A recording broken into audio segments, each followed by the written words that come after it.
Okay, we should now be recording, and this is a special podcast episode featuring myself, Johannes, Dennis, and Danny McGee. We are, aka Mathew, and we are going to be chatting a little bit about the sometimes controversial game Burning Wheel.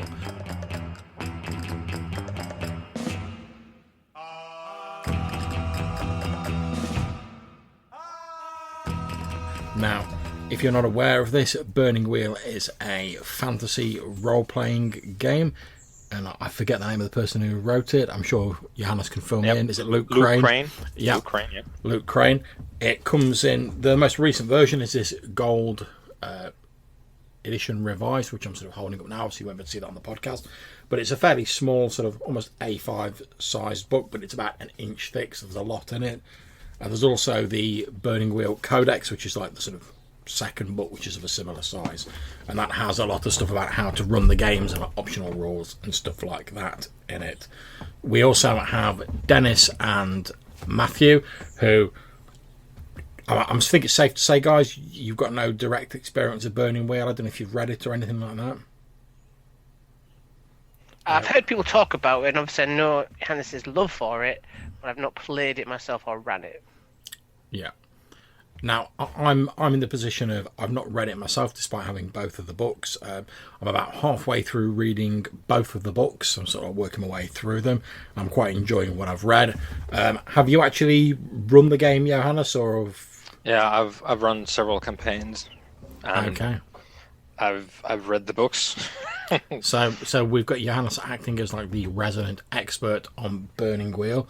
Now, if you're going to try and sum up the sort of like the core mechanic of Burning Wheel, say like if we're talking about D20, you know, you've got like you roll a D20, you add various bits and pieces, you try and beat a certain number. That's the core mechanic. What's the core mechanic of Burning Wheel like, Johannes? Burning Wheels, like, there's a couple of different like basic things, but like the most common would be you want your character to do a thing, and there is an obstacle in the way, and you roll a die pool, which just comes straight from a stat that you have on your character sheet. So let's say you have B4, which we'll get all that maybe later, but let's say you have 4 power, which is like your strength, your physical prowess, and you want to arm wrestle. And it's significant in some way. So you would roll your power, which is 4 d6s. It's a d6 a dice pool game, and 1 to 3 are failures, and 4 to 6 are successes. This is subject to change with some other mechanics, but that's the basic, like out the gate. That's what you would do with your character. You roll d6s, and it's 50-50 success on each die. Now, one of the things I noticed about the mechanics when I was reading through it, and that particularly struck me, and although I've not played Burning Wheel, I've played the Mouse Guard RPG, which is like a sort of simplified version, but like the core rules are very much the same. One of the things that struck me about both Mouse Guard and Burning Wheel, looking at it, is that the scope of like the tests that you can do, it can be a lot broader. So again, I'm just going to keep using D20 for an example because it's something everyone's familiar with. But like in a D20, like your action tends to be something fairly immediate. You know, can I hit this guy with a sword? Can I leap over this chasm? Can I run across the bridge before it collapses? That sort of thing. Whereas you can do that in Burning Wheel, but a lot of the examples suggest it can be a lot broader. So if you're like, oh, I want to sneak past this guard and steal something from this dockside warehouse, that could all be incorporated into a single roll. Yeah, it's Burning Wheel has subsystems which go into like fine grain. I'm blanking out on the terms now. Task resolution, and then Burning Wheel operates very much on the conflict resolution scale by default. Like just like most of the stuff that you do can just be one roll depending on like if we're using subsystems or no. To your example with the warehouse sneaking, if there's a guard and you want to sneak into the warehouse to steal stuff, You could do that with one roll. You could also state with your assassin character, you could state that you want to poison the arch wizard of the town, and you tell the person running the game how you will do that, and that can also be distilled down to one roll. It's going to be very difficult because the scale is longer and there are more things that can go wrong. So if you're standing like outside the city and you say, I want to sneak in and poison the arch wizard, that will be very difficult because there's a bunch of stuff in the way. You could break that down to like smaller chunks to like make it more bearable, because I'm guessing your character would not succeed at that, because like let's say you're a novice assassin, you're probably going to fail in your intent. But yeah, you could do basically like the scale is infinite within reason. Obviously, like you can just say like, I become an alien and I have a saucer there and I'm going to go off on space adventures. That's probably not going to fly, because that's probably not what the game is about. Yeah. I mean, one of the things I quite liked about it as well is sort of reading through it is the idea of when a player says, like, can you using our example, says, I want to sneak past the guard and break into a warehouse. The GM, as well as telling them the difficulty of the role, also tells them sort of like from the get-go what's going to happen if they fail that role. So you might say, oh yeah, I'm going to try and break into the warehouse, sneak past the guard. And I might say, okay, well, if you succeed on that roll, this is the difficulty. However, if you fail that roll, the guard is going to grab you, call for some more guards, and you're going to end up in the town jail.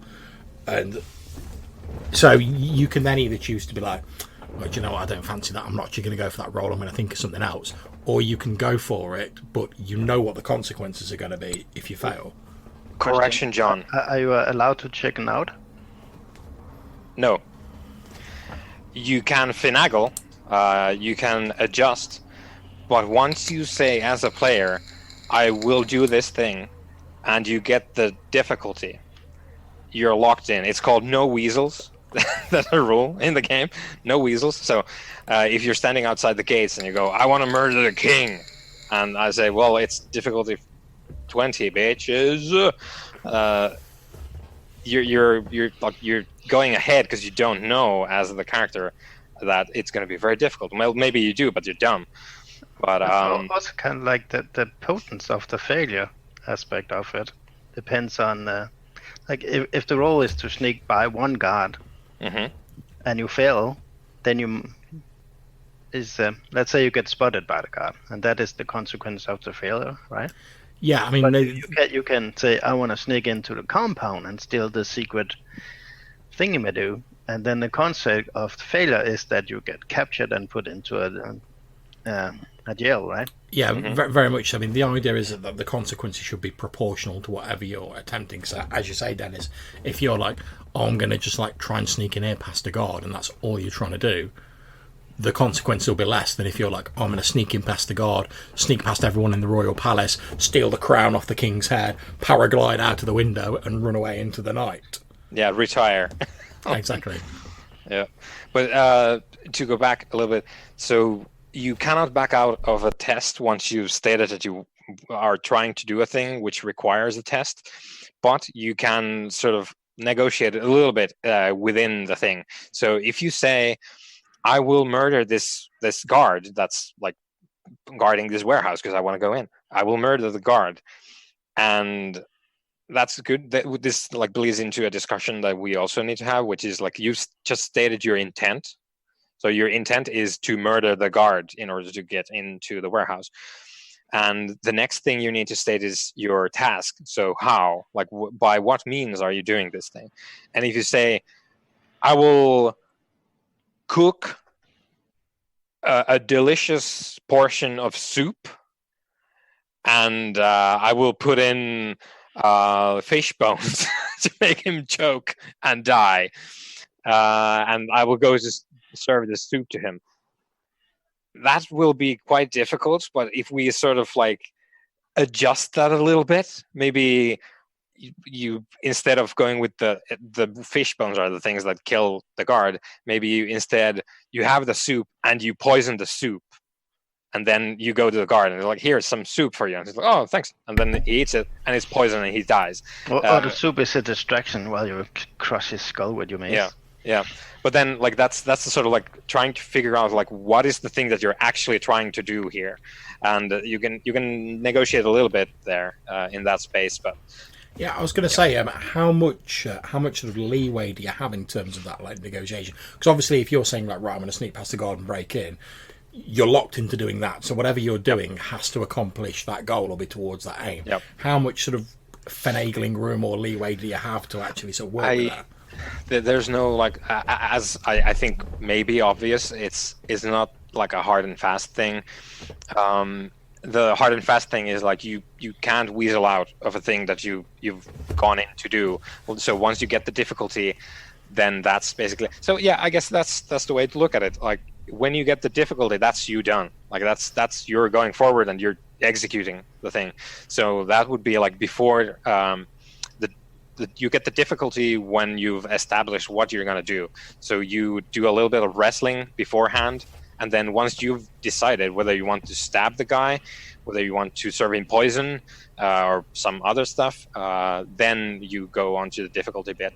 So like that's where the negotiation lives, sort of like if you say that I want to tell a weaponized joke to the guard and he's going to die laughing, I'm probably going to look at you like, you sure?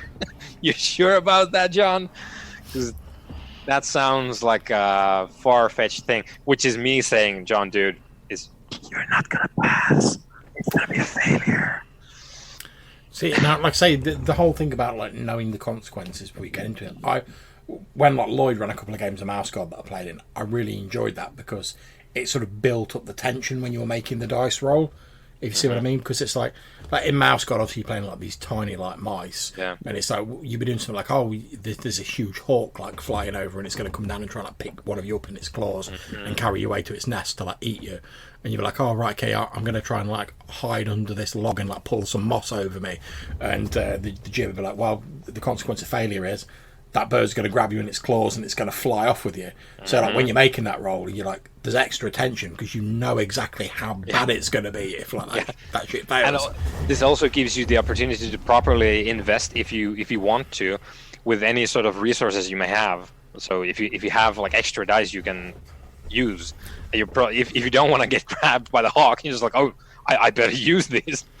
That's it. I mean, because there's none of this like in some games if you don't know what the consequences are going to be, and you've got like fate points, hero points, whatever there would be in the game. There can be a bit of a tendency to sort of like go, I'll probably be all right. You know, like I don't maybe want to use all of these. I want to save some for later. Whereas if you know sort of like exactly how bad it's going to be if things go wrong, you can then sort of say like, oh shit, well, like I'm probably going to die if this dice goes wrong. I'm going to like throw everything I've got, and I mean I was pulling out like pretty much in that situation. I was pulling out like every like modifier I had, like including like going like, oh my character's got the merit like, well, like the floor like fat because I'm like some overweight like mouse, so like can I get an extra bonus because like I'm maybe heavier to like pick up than one of the other mice, and like stuff. Like literally like everything I could come up with like that was on my character. I was like, right, I need to throw that at this dice to make sure like I succeed on this roll. Save your furry ass. That's it. One of the things I also like about that sort of mechanic is the idea that once the resolution has been achieved, whether success or failure, you can't reattempt that exact same roll unless the circumstances change significantly. So it's not as in the case like if in D&D or something and you're like, oh, I don't know, you're like, oh, I'm searching a room and the gym goes, oh, you don't find anything, and you're just like, oh, well, can I like wait a bit and like try searching again? Can I like look under a few different things and like try and like remake the same roll? It's like once that's happened, unless there's dramatic change in the circuit. So if you're like, oh, I'm going to we're being pursued by some orcs, I'm going to like hammer an iron spike in at the bottom of this door to try and wedge it shut and like put a barricade behind it to stop them getting through. And I'm like, oh, well, yeah, well, if you fail this roll, the consequences are they've smashed through the door and the orcs are now in the room and they're coming for you. You then can't go like, well, can I put some extra stuff against the door to like barricade it even more? Yeah. Well, I kind of like that because then you have like there's a result from succeeding, and there's a result from failing the roll. It's not like, oh, I fail my roll and nothing happens, so I'll just try again. And then you have a lot of, I don't know, dead dice rolls that goes nowhere. Whiffing. Yeah.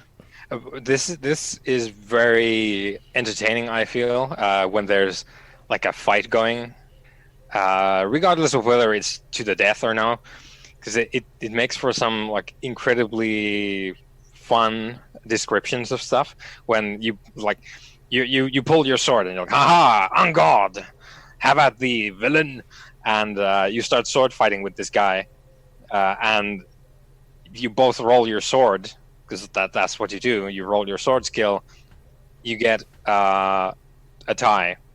Cool. You are matched in this. You cannot beat each other with your sword skills. So what do? You move on to the next thing to roll for. So maybe you go for okay, so I'm gonna try to do some like agility shit. Like I'm gonna start dancing around this guy, and maybe that'll help me. So you start like looking for the next thing to do. So if you tie for the agility as well, maybe you move on to just like pure strength, and it turns into sort of like you just locked in with your rapiers, and you're just wrestling at this point. And then you fail that, fail. I mean, you tie that as well, and then maybe you just move on to like your stamina. You just like, how long can you keep this up? And it turns into one of those movie scenes that I really enjoy, where two people just like beat the living hell out of each other, and they're just like trashed at the end because like the skill failed. They move on to power. That doesn't resolve the thing, and they just move on to like pure willpower by the end. That's pretty fun. And it also this thing is called Let It Ride. So if you're trying to jam the door, you fail. You're not going to jam that door until like something happens. Someone brings over like a huge stack of stuff for you to put in front of the door. That might help. Or you reinforce the door, like you like nail some more stuff on it or whatever. But you're not going to be able to do that, and that will stand for the whole session. That also goes for like positive stuff. So successes also stand for the session. So if you were to sneak into the castle and you succeed, as long as you're sneaking in the castle, you're succeeding this session. So you can do that until like circumstances change, of course. If you cause an alarm, that's you done. But if you don't, you're good. Yeah, I quite like how it sort of links in with sort of like building up the campaign world effectively. So I seem to remember one of the examples it gives in the book is someone suggests their intent is they're gonna raise a rebellion to like overthrow a king and install themselves as like the regent. And it's like, obviously if you the GM lists the consequences for that, you know, like you and your followers are like in the dungeons or whatever awaiting execution or whatever. But if you succeed at that, you're now the king of like this province or this country or whatever. Yep. So you effectively, I like the fact that the characters' intents directly impact on the narrative, and that then directly impacts on like the actual game world. Yeah. Of course, that scope, if you put that into one roll, oof. That's I'm gonna start. Maybe I'm a noble even, but still, I'm a noble in the street. And I want to use my oratory skill to start a riot that results in me being installed as the local regent. Oof. Without like other context, that's gonna be a hard roll, man. Yeah, but again, I really love the fact that like you say, it would be a ridiculously hard roll. But I like the fact that the sort of scope you go for is entirely down to like the player's judgment with their intent. So there's nothing to stop you saying, "Oh, I want to do that." The GM will be like, "Yeah, that's going to be like a ridiculously difficult role." But if you choose to do it, knowing that there's going to be like serious consequences because it's a massive sort of scope of role, you've still got the opportunity to do that. It's not just the GM like going like, "Oh no, you can't do that. That's ridiculous." I mean, I understand a lot of it is gonna come down to educating at the spot. So, I mean, let's say if we start out with a difficulty of 40, right? Is that, let's say I'm standing on a street corner, and I wanna be the Duke of this place. Mhm. So I'm just gonna stand here on the street corner, just proclaiming I want to be a Duke. So let's Mhm. say that the difficulty is absolutely insane. I don't know Yeah, what the max it would be. well, what the max difficult would be, but for argument's sake, let's say 40. Mhm. Um, so could I get it down to 30 if I said I would employ the famous bard to sing my acolytes and stuff Yeah, like that? you would, though, like this goes into like how this game actually works is if you stand on the corner and you say, I want to be the king, and I will also want the help of my friend who is the maybe no, you just go, I want the help of this famous bard to sing a song about me. We're not gonna deal with you standing on the thing. You're gonna go meet the famous bard, so you're gonna roll for that. You're gonna look for them. If you do manage to find them, you're gonna try to convince them to make a song about you. You're gonna try to convince them to make us sing the song about you in the streets. And then we might get on to you standing in the street and being like, I want to be the king. So that's not really how it works. You need to do like the legwork, is what I'm saying. Yeah, but you have resources, right? Yep. Yeah, I forgot the actual names, Mhm. but you have all kinds of resources on your character sheet. Yep. So, you could have. Yeah, you resources could be on- friends. Like when we start the game, you could have bought the legendary bard as your friend. Yeah. So what Um, I'm saying, I will employ the resources on my sheet. Can mhm. I lower the difficulty when it comes to rolling? If I say I'll use my bardic friend, I'll use my immense gold treasure to dole out gold pieces to Mhm. other people to buy my votes. So you're Julius Caesar, is what I'm getting. Yeah.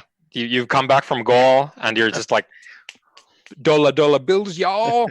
I want to be a friend. But So, what I mean is, one of Caesar's less quoted speeches there. Yeah. Yeah. That was like like that didn't go far. That was scrapped. that was just on a Tuesday. Yeah. But I want to. So let's say I stand on, and I just say, I won't do anything special. I just want to make the roll, and then we have a difficulty up here. So what I'm talking about, if I say, oh, I want to do this, but this is how I want to do it. I want to employ this resource, and I want to use this favor or dirty secret. Is that how we lower the difficulty? No.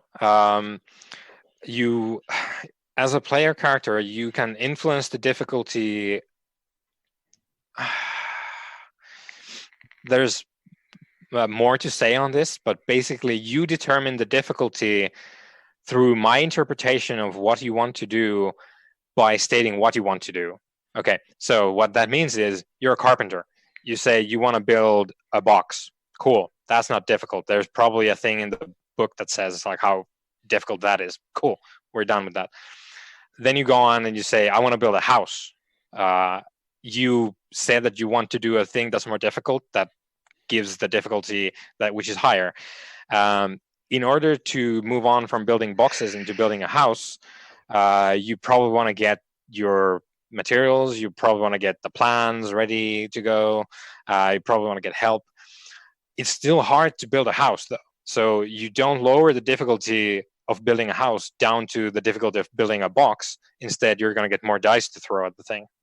Okay. So the difficulty is always set depending on what you're doing in Burning Wheel. But my you get more resource dice. Yeah. So my resource will bring me more dice to Yeah.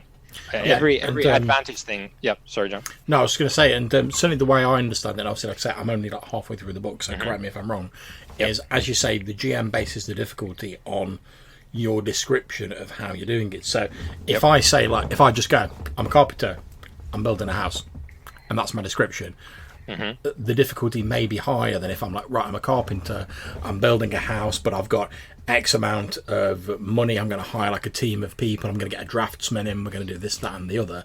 the initial difficulty may be lower based on my description of it. Is that correct? No, the No, difficulty no. remains the same. Your dice pool goes up. Yeah, you Okay, get I see. more dice to throw at the house project if you got all these things. Like if you got the crew, if you got the plans ready from an architect, if you bought like a whole lot of tools and whatnot. So you get more of a chance to succeed, but difficulties are always set in Burning Wheel. So unless you can always raise them. That's the thing in Burning Wheel. Like Oh, things cool. can get Yeah. harder. Yeah, I mean, I have known a role-playing game where you can't make it worse for yourself. So. Yeah. Yeah. Okay, so if you take something similar like a chase scene, Mhm. right, and I say, okay, I wanna chase down the darkness. Mhm. Yeah. Just let it go, Dennis. Let it go. I'll never let go. So Yeah. let's say it's difficulty 10, right? Mhm. And my athletic skills or whatever we use to run is Yeah. 4, and I say, that's not good enough. I'm gonna use my trusted steed, Speedy Gonzales. So I will Mhm. get more dice for that chase scene, right? Because I used the horse. Yeah, and your horse is going to be faster than you by default as well. So, Yeah, okay, cool. Makes sense. Okay. so that's how it works. Okay, so just to let anyone know who's listening, obviously we are literally going for sort of like a bare bones, like sort of surface skin Yeah. of the game here. You can obviously tell from the fact that I've already misinterpreted things and I've only read like half the book. There's a lot of detail you can get into, and one of the things I've often seen mentioned about Burning Wheel is a lot of people are sort of quite intimidated by the complexity. I mean, I've seen loads of people who've said something to the equivalent of like, "Oh, it's like the best game I'm never going to run because it's too complex." True that. Yeah, and it's like, but the way the book puts it is like you have like the hub of the wheel, which is like the sort of like the default sort of core mechanics that you need to run the game, and then you have the spokes of the wheel, which are like various optional subsystems that you can bring in if you want. Now, so having skimmed through a few of these, I can see that if just like straight away on your first session you were like, right, we are using like all of these rules, we are like all in, I can see how someone would be like, Yep. that's like too complex for me. But I think the idea of the game is that like you don't necessarily use all of those subsystems at once, and you don't have to use them all. So I think the actual sort of core mechanic of it is fairly simple. So I'd assume the way you do it, if you had like a new sort of group, you'd start off with just those core mechanics and then maybe start like incorporating a few of those extra like little bits in as you went along. John, you cut off there. So you cut off at when you start a new group, and then. Oh yeah, I was gonna say. So when you start a new group, I'd assume you start off with the sort of like the core mechanics, and then gradually, as you all became more familiar with it, you'd maybe like incorporate in like one or two of these extra little bits. So the complexity level might increase, but it increased gradually and sort of in line with your understanding of the rules. Yeah, you can definitely do it like that, and there's a whole bunch of stuff, specifically in the Codex, by the way, which is the sort of it's like halfway a manual and a guide to playing Burning Wheel and like getting the maximum enjoyment out of it. Basically, it's just like the creator talking to you about his 10 plus years of experience of best practices, basically. I mean, I've got to admit, I did find it a bit weird, so I've just started reading the Codex, and I know you said this to me when I was talking about getting a copy, Johannes. It's like, as I was reading some of the stuff, and it was clarifying stuff that was in the main book, I was like, oh, why wasn't this stuff in the main book? Yes. But then sort of like looking back, because the main book is just literally like, here are all the rules, Yep. off you go, and the Codex is like, oh, here's how I actually run a game and how you might want to run a game. Yep. But looking at the main book and like how thick it is, I mean, we're talking, and let's see how many pages is it. So it's like a little under 600 odd pages or something like that. Yep. So I can certainly see why they didn't then want to add like another 600 pages of like extra stuff. Yep. So, and it's because the Codex is as big as the main book, right? Yeah. And a lot of it is the like best practices, advice, things you should maybe think about when you start up a game and run it. It's a lot. Like there's a lot of text in that portion of the Codex.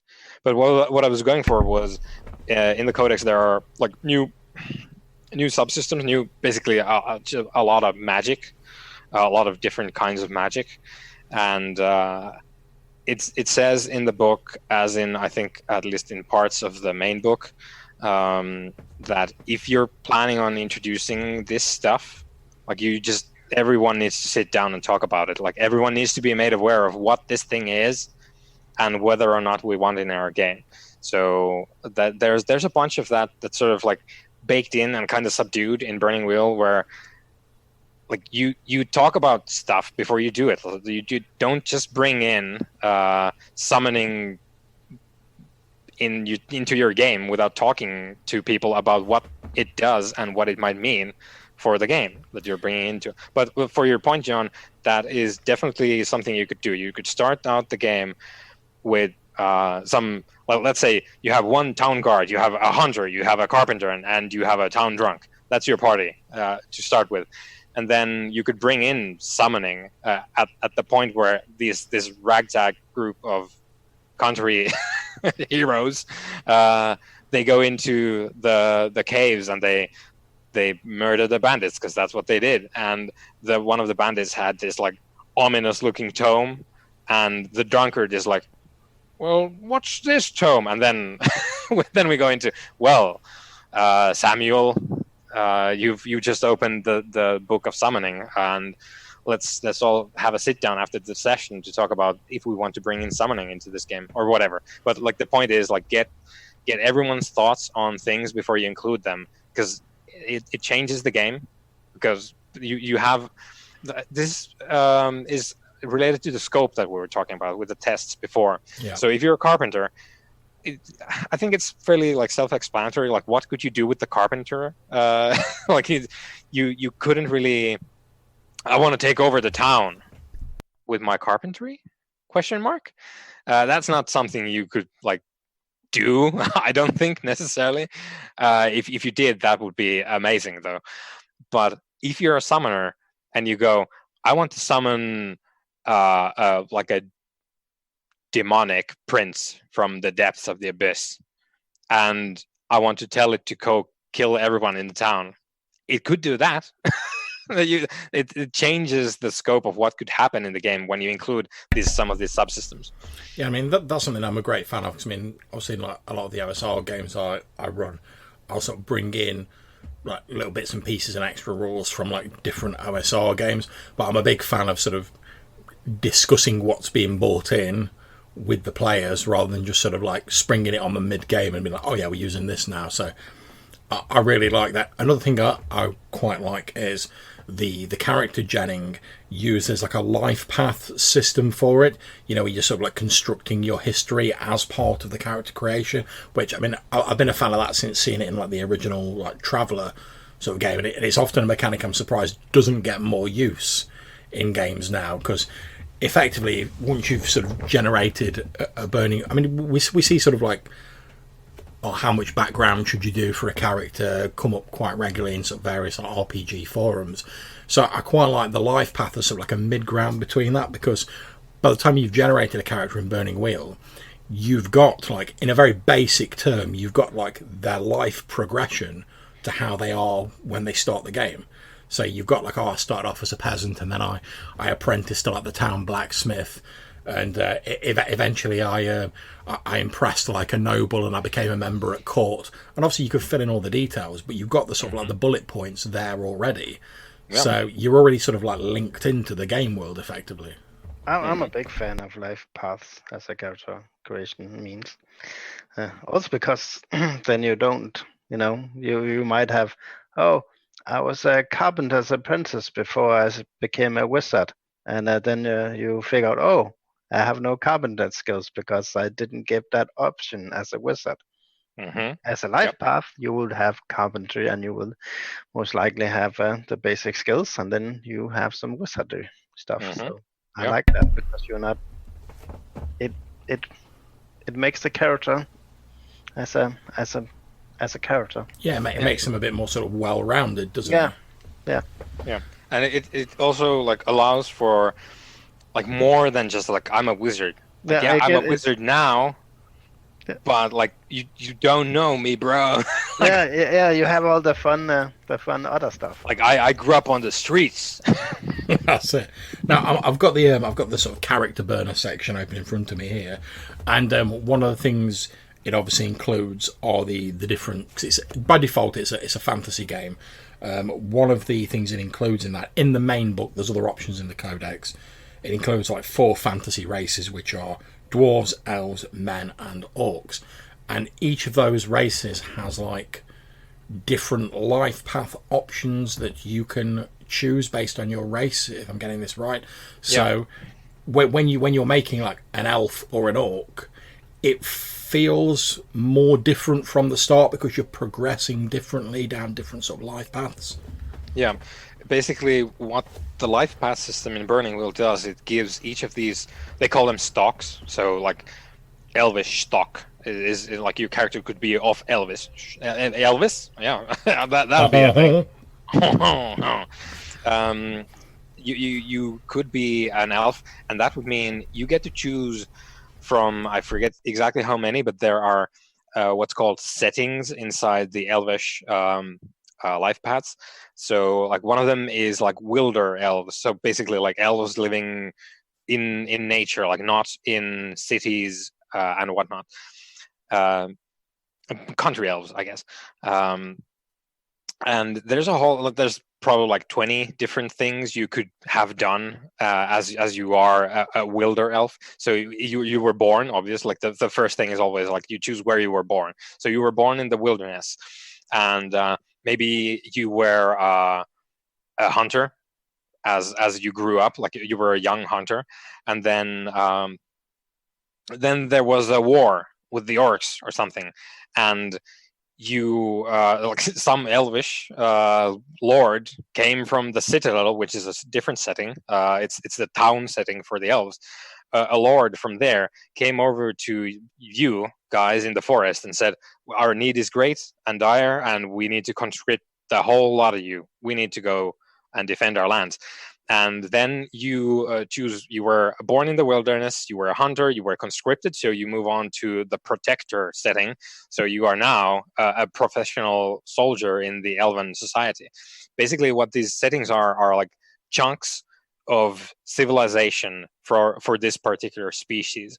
So elves have like the wilderness setting, they have the citadel setting, the city elves, they have the protector setting, the professional like army stuff. Then they have the Ethark setting, which is the like elvish nobles like you have with Elrond and Galadriel, and all of these have a lot of different like occupations and positions in society that you could do, and you can pick from the setting that you're in. So let's say you're in the wilderness, you were born there, you can pick freely within the restrictions of those life paths. You could pick any life path set from the wilderness. So you could be born there, you could be a hunter, you could be a fisherman, and then you could be like the head of a household and the elder of your tribe or whatever. Or you could, like I just described, you could switch settings as your character progresses. You could be born in the wilderness, and you could end up as the like king of the elves. Okay, so you can mix and match. Like yeah, you can move from like each path. In these settings has what's called leads. So if you are if the last life path that you chose has leads in it, it could also just have nothing, which means you need to stay in your setting. But if it has leads, you can switch to one of those settings. Well, let's say our elf has born a wild elf. Mm-hmm. Then we have the whole war coming with the orcs. Mm-hmm. But our elf, instead of being conscripted, is taken as a slave for orcs. Can we move into orc territory then with our elf? No, we all of the stocks are restricted to their own stuff. So you can have an elf welder that is an orcish midwife. No, and I believe there are no orcish midwives in the orc setting. So, but yeah, you can't do specifically that. Well, you would have to. In that sense, because I don't think, because all the elf stuff is like the way that elves want it, because they usually get what they want. So I don't think probably have like a captured in like a captive of war thing, which the humans do. Like they have a whole different setting of like, this is where you get fucked, and and there's a slave, there's the captive of war, and all that goodness. But for the elves, in that sense, you would have to go and like pick maybe one of the maybe the orcs raided your shit, and you just include that as your like stuff that you add on top of your life path afterwards. With the humans, you could definitely do the whole I was enslaved, oh no, it was 20 years of horrendous shit. Okay, so Mr. Crane doesn't want us to have an elf and then say, you know what, I'm gonna pick the human life path over here and attach that. No, that is not something you can do like out of the book. No, and that speaks to how like this game is Tolkien flavored to the extreme with the serial numbers filed neatly off. But this what that means that you can there's no like elven slave life path. It speaks to the way that these things are portrayed in fiction. So the orcish, the elvish slaves don't really exist. They get murdered when they're captured because their opponents hate them. The orcs hate the elves. So that's the sort of like flavor that these paths are written from, and as a result, you don't get the elvish captive of war. Okay. How about an elf that was murdered then became an undead? I mean, how weird can you go with the Crane's game here? I mean, does he have like that monster life paths? That's an interesting thing because Burning Wheel doesn't really treat like monsters as separate things. In the base book, you have men, elves, dwarves, and orcs. The orcs are horrendous, and there's like Tolkien's orcs. Their lives are just suffering all day, every day. Okay. But in the Codex, you get additional life paths. You get the Dark Elves. These are not Drow. These are like Tolkien elves that have kind of started slipping with their hope for anything. They're like the Tolkien elves who were like 3 days from retirement and they've had enough of this shit. Yeah, and like these fucking humans. Yeah, and instead of just getting like, I mean, we'll talk about the specific traits that non-humans get later, but instead of just like giving into like despair and being like, oh, everything's passing away, I'm watching all my loved ones die, eventually I too am going to pass away from this world. They're ones who've like been consumed by the sort of like the spite and the like hatred of all this, where they're like, oh, I'm not just going to like meekly accept, like, oh, it's all like these guys' fault who are like causing it. Fuck those guys. Yeah, that's the special characteristic, right? I mean, with the greed and the faith. Yeah. So like these are elves that have gone beyond like I mourn for the damage done to the world, and you move on to like, dude, like fuck these guys. Am I right, Elrond? Like fuck them. They are the cause of all this shit. And maybe you act on it and you do bad stuff. I mean, admittedly, I'm not I don't know much about Middle Earth and Tolkien. But is Dark Elves? Does that come from him too? It's not like it's not Dark Elves as such, but it's more the Dragonlance Dark Elves, right, rather than the Drow. Yeah, I would guess so. But this is basically Crane putting words on an idea, more so than like direct Tolkien influence. Like he doesn't like Tolkien doesn't really have like the goth elves, but there was like elves were doing civil war way before humans got everything messed up. So they were murdering each other a lot, and that's sort of I guess where Crane picked this up from. Like there's a point where you no longer go, oh man, we've lost so much. Like, why? And then when that breaks you, you go on to fucking let everything burn. Yeah, I mean, so to give a very simple example of a life path, the sort of example that's given at the start of the main Burning Wheel book is the farmer life path, which is a human life path. And it also, as well as determining, sort of like the fact that you've been a farmer and various other bits, I like the fact that it also tells you how much time that takes. So for the farmer, it lists 8 years. So in order to become like an actual proper sort of farmer, it's going to have taken you 8 years. So when you've done all of your life path, you add up all the number of years, and it's not just like, oh, how old am I? Like rolling on a table, right? Okay, yeah, I'm 50 years old because I spent 8 years as a farmer, then I spent this many years as a soldier, and then I did this, that, and the other. But as well as that, you also get it lists time 8 years for a farmer, resources 5, which is like how many resource points you've got to buy material possessions and stuff. It tells you how many sort of stat points you get. So you get like +1 stat point for being a farmer, which you add up all your life paths to determine like your pool of starting stat points. You get a number of skill points to spend, and it also gives you a list of skills that are appropriate for being a farmer. So if you take the farmer life path, you get 8 points of skills, and you also gain access to farming, mending, animal husbandry, weaving, cooking, sewing, fire building, and sing. So effectively, you're constructing a pool of skills that you can take from based on your life paths. You also get additional traits. The one listed here is hoarding. I can't remember exactly what that does, but I'm assuming it means that you're like hoarding stuff against like the winter and like the bad times.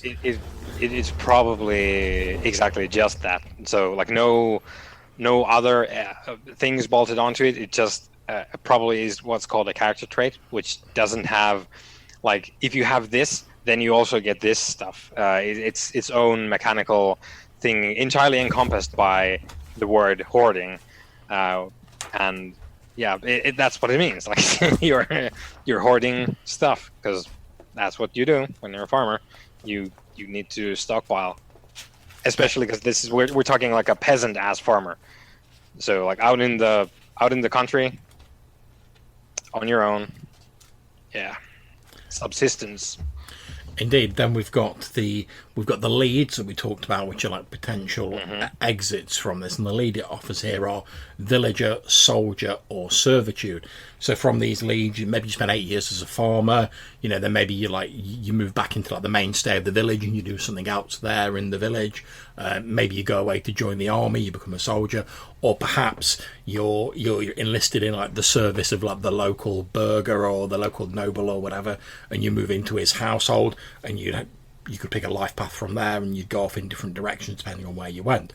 Now, if I'm correct in again, correct me if I'm wrong, what you said earlier, Johannes, was like, if you didn't want to take any of those leads, presumably there would be like other life paths within the sort of same sphere as the farmer that you could jump to. Yeah. So this farmer is in the peasant setting. Yeah. So if you were born a peasant and you moved on to farmer, and you don't like any of the exit options for farmer, you can just pick another one from the peasant setting. So you could go from like being a farmer into being, I don't know exactly if you meet the requirements yet, but like you could become the head of a household. So you're like a clan family chief sort of in the peasant world. Now, I believe the number of life paths you can take, that's something that the GM sets at the start of the game as a sort of like power level, isn't it? Yeah, that is exactly what it is. So at the start of the game, you figure out what sort of a game you want to play, and part of that is it could just be like the person running the game coming into like, okay, so I want to play like a very, let's say we're playing a adventure game in the finest tradition. So I want like the first level feel, like to reference D20 games. So I want like the first level feel. We're going to go on an adventure into some caves probably. And then what that means is we're going to pick 3 life paths, because that gives you something, but it does not give you a lot. It gives you a very sort of like fresh and young as well, because you get older as you take life paths.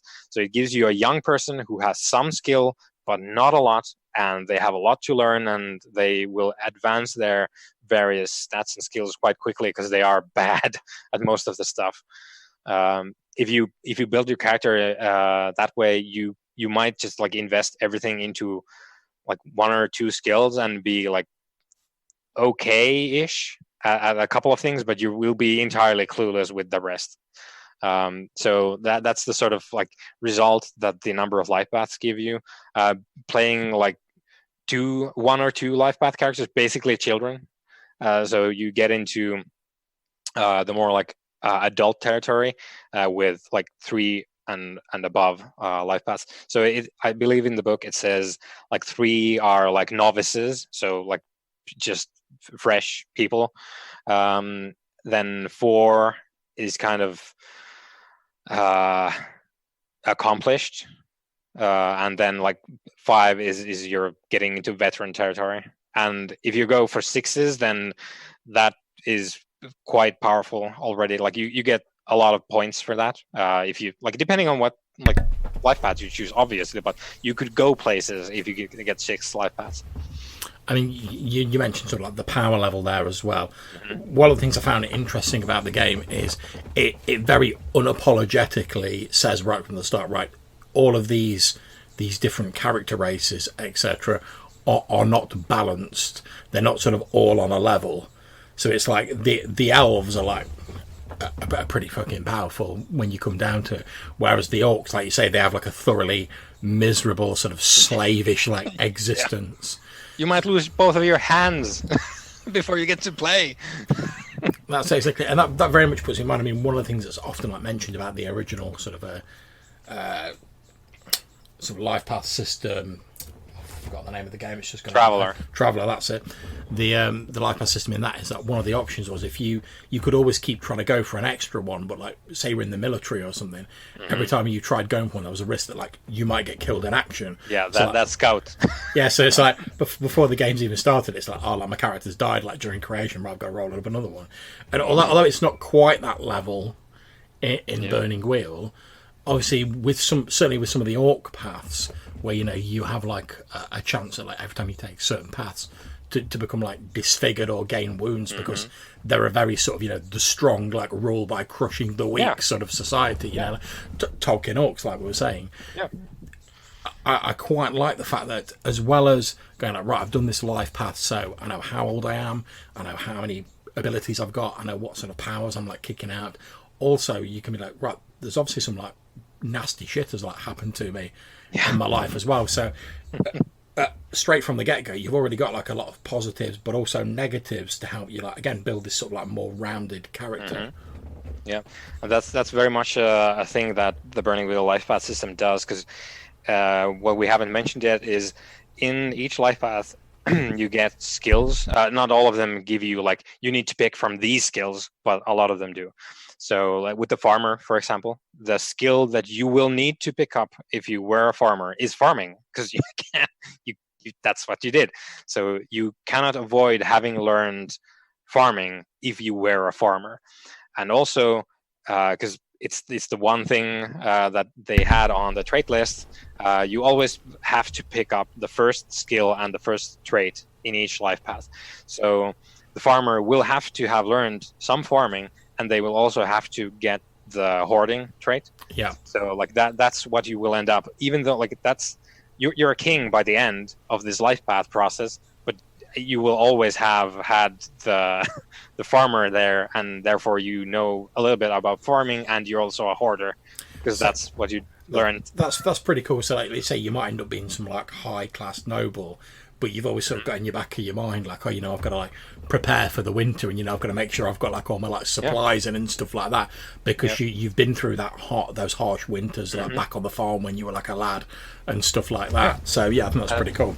And it also allows the orcs are in a different category, like you said. Like when you get, I think was it like 4? Like you could live as an orc up until like 4 life paths and be fine. But if you're older than that, you will have started to become too much of a big deal for people to leave you alone. Which is why if you have more life paths than 4, I don't. If 4 or 5, but anyway, if you go above that limit as an orc, you need to start rolling on this one random thing in the character creation about like how did you do? Like, did you survive? Because like you were making a name for yourself in this horrendous society that deals with like violence day in, day out. And if you grew older, great, and maybe you picked up a nice life path. You're an orc leader now, but you won that position by duel, and that guy sawed off your leg before you managed to kill them. But now you're down one leg, and that's cool. If you had 6 life paths to pick, maybe you want to stop there. Maybe you don't want to pick the 6th one because you already lost a leg. But if you pick another one, you roll again to see how your society just mangles you as you are growing in potence.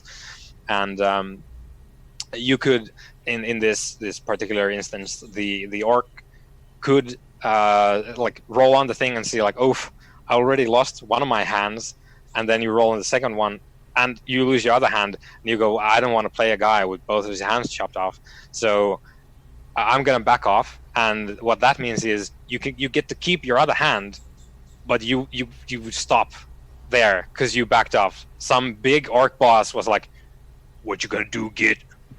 Do you want trouble? And you were like, nope. I do not. So you miss out on the life path, but you get to keep your hand, which is just the most orc thing, I guess, in this game. But there's stuff that, like I said, like orcs is just like violence and misery. But as a human, you could also build in some of that like damage into your guy when you like pick your life paths. Maybe you go into like the servitude life path.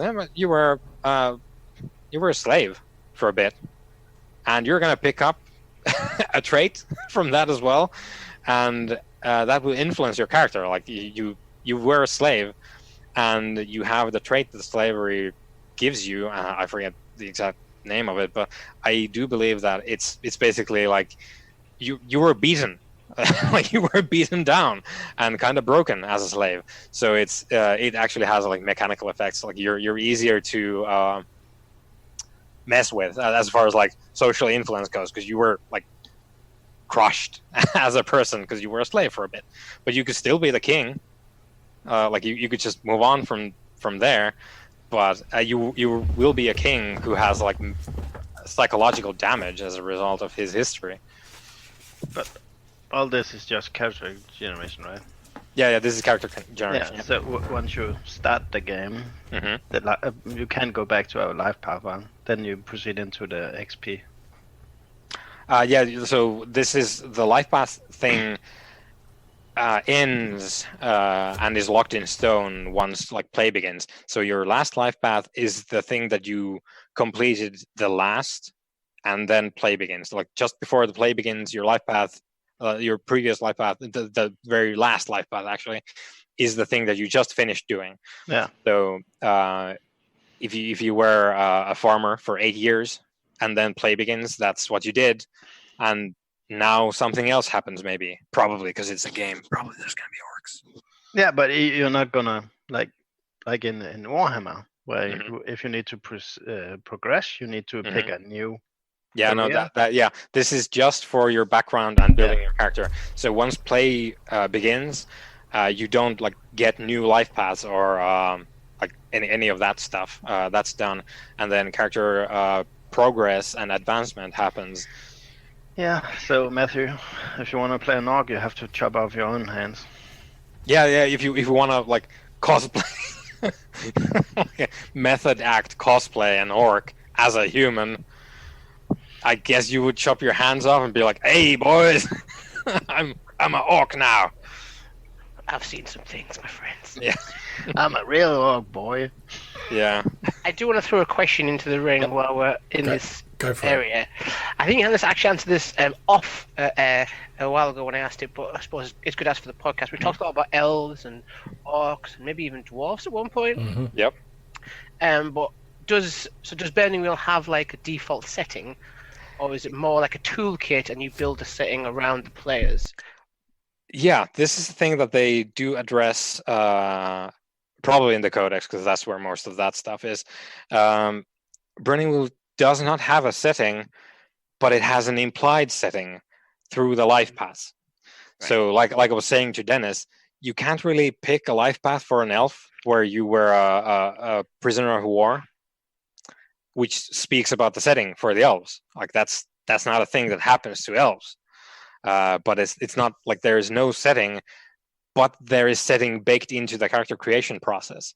So the character creation process brings with it some setting elements, which is like it's not really a true like full-fledged setting. And Burning Wheel like actively goes out of his way, Luke Crane in the books, to say that you don't do that. Like, don't start with like, I'm gonna draw a huge map with like 16 continents and like I'm gonna plan all this out. Basically, you start building the setting from the characters. So if you're an elf, probably there's going to be elves in the game because you're one, unless you explicitly state that, yeah, I'm going to be the last elf. Yeah.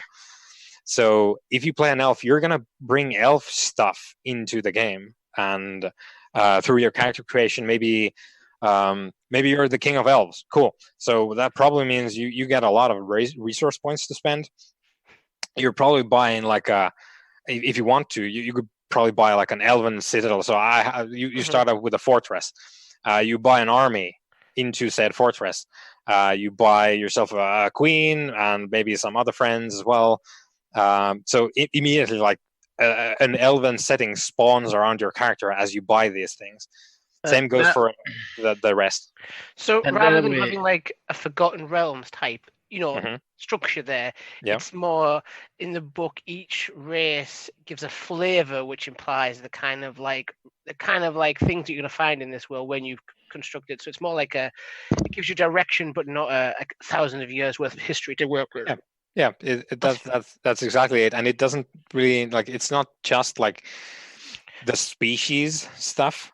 So, but I'll elaborate. So just because you have elves doesn't need to mean that you have like Haldir and the rest who come to Helm's Deep to help honor the alliance of elves and men for the last time with my beautiful face. It doesn't need to mean that if you have elves in the game. You could all make elf characters and be just like, one of you is a bard, there's a lore master, and maybe a shipbuilder and a hunter. Like we never need to like progress into fighting orcs or any of that stuff. We could do something else entirely with that set of, maybe we like dig through like ancient elven ruins. Like, we know that we live for thousands of years. There's probably going to be some like tens of thousands of years old ruins that we go explore, and then we find out about our own race's background. Maybe there's some like heinous dark elf king somewhere that we find ruins that talk about this guy, and we're like, whoa, shit, this sounds like a bad thing. And like you can, the characters that you make like dictate all of what's going on in the game as far as like the flavor goes, because there's like, of course, like as the player, the guy running the game, you could bring in demons, but like that's not really what that situation that I just described, like spelunking through ancient elven ruins and figuring out your race's like troubled history and this like bad king, and maybe they have like a bloodline, and you're gonna start like a whole like family feud, and you're gonna sunder like the royal line with these discoveries and whatnot. I wouldn't necessarily bring in like, and there's a Balrog, and now demon fight. So this bring up the interesting, like, since it's not Forgotten Realms, and it does have this Tolkien label. So aside from it being not Middle Earth, so is it the flavor? Is it the grand fantasy aspect of Tolkien, or or is it just like we have the very classic fantasy races, and that's the Tolkien aspect of it? Okay, so now I'm getting to your point. So, what is the Tolkien? Is your question? Yeah. All of the stocks. Humans are kind of an exception because humans have the most like extensive selection of settings for their character creation stuff. Orcs, elves, and dwarves are all throughout flavored to be extremely like Tolkien. So orcs, just brutal stuff day in, day out. They're just horrendous to each other. Like their society is built on just like spite and anger and violence at every turn. And their life paths are all like reflective of that. So like there's no happy dude life path with the orcs. It's just like chattel slave, and then slightly less of a slave but still a slave, and kind of a medium slave, and then a slave driver.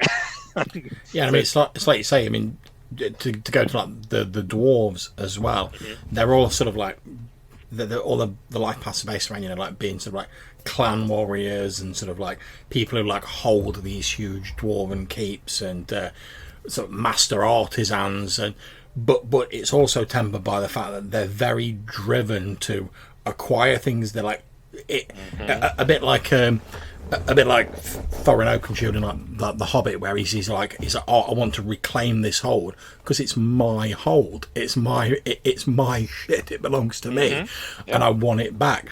The dwarves have a trait called greed, where they're basically just driven to like acquire stuff, and it doesn't just have to be money, but they're very sort of they have that sort of almost like greedy nature of the dwarves from Tolkien, where there's a lot of things where you read it in Tolkien where you're like, oh, everything would have been alright if the dwarves had just been like, chill, never mind, let bygones be bygones. But they're that locked into the fact that, like, you know, they've got their oaths and they've got their grudges, and they're like, oh, that used to belong to the dwarves 100 years ago, so like however much blood it takes, however many like hundreds of years we have to like toil at it, we're going to get that back because it's ours.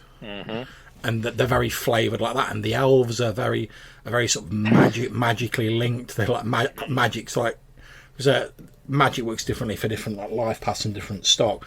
But like the elves, they have their magic's called songs, and some of them are more sort of like archetypally magic.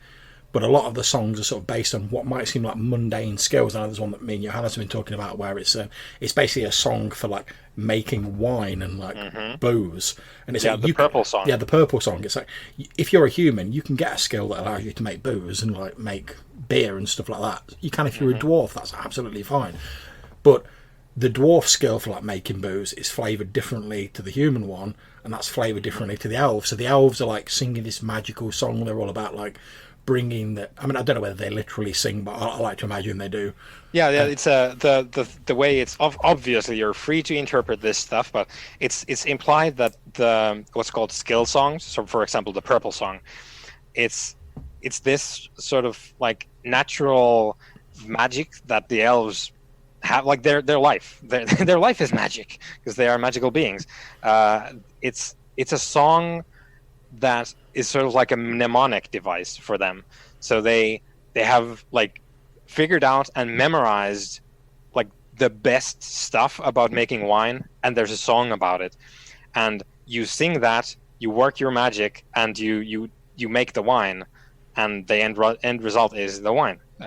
So it's kind of like an instructional song as well. So you like bring up all the good stuff in your brain when you sing the thing, and these are the skill songs. There's like John said, there's like magical stuff like making the making the river swallow the dark riders. But when so let's say we have an elf doing the purple song, and we have someone observing this. Does wine magically appear, or no? It's just the elf has this song which helps him do a better job. Okay, so he still have to pick the grapes and ferment the grapes. Yeah. The stuff doesn't move on its own, but it's like the compendium of making the best wines ever put into a song format, which you sing to yourself as you do the thing. Okay.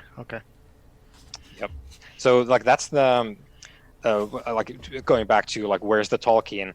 The elves are all about song. Tolkien's world building stuff is all about songs. The elves are also better. just generally, yeah. Just like they're just better in every way. The elven purple song is better than the human skill vintner. It just is like it works better. The elven hunting skill is better than the human hunting skill. Like it's just they get everything better. So, I mean, and also, while humans, there's an age scale at the end where you total like what's my age, and then you get your like physical stats and your mental stats, like baseline pool that you can then distribute. Humans degrade as we know. we're all getting there slowly. Humans, as they get older, yeah, they might get like to a point their like mental pool increases, but their physical one starts dropping off, and so does the mental one as you progress along the age. The elven thing goes up to like several thousand years. It's just like keeps piling. Like you just get more stuff the older you are, and that's the theme with the elves. Like if you have an elf with 6 life paths, you could be the king of the elves. You're gonna be shit hot, and meanwhile the human guy could be like, I'm the king of the humans. Can anyone remind me where I live? The elf king is just like, oh, fucking, oh man. Yeah. So to give you guys an example, this is what the write-up of the Purple Song says. It says, elven vintners are possessed with a unique perspective. They are able to literally watch their wines age. 100-year vintage is a matter of course for them.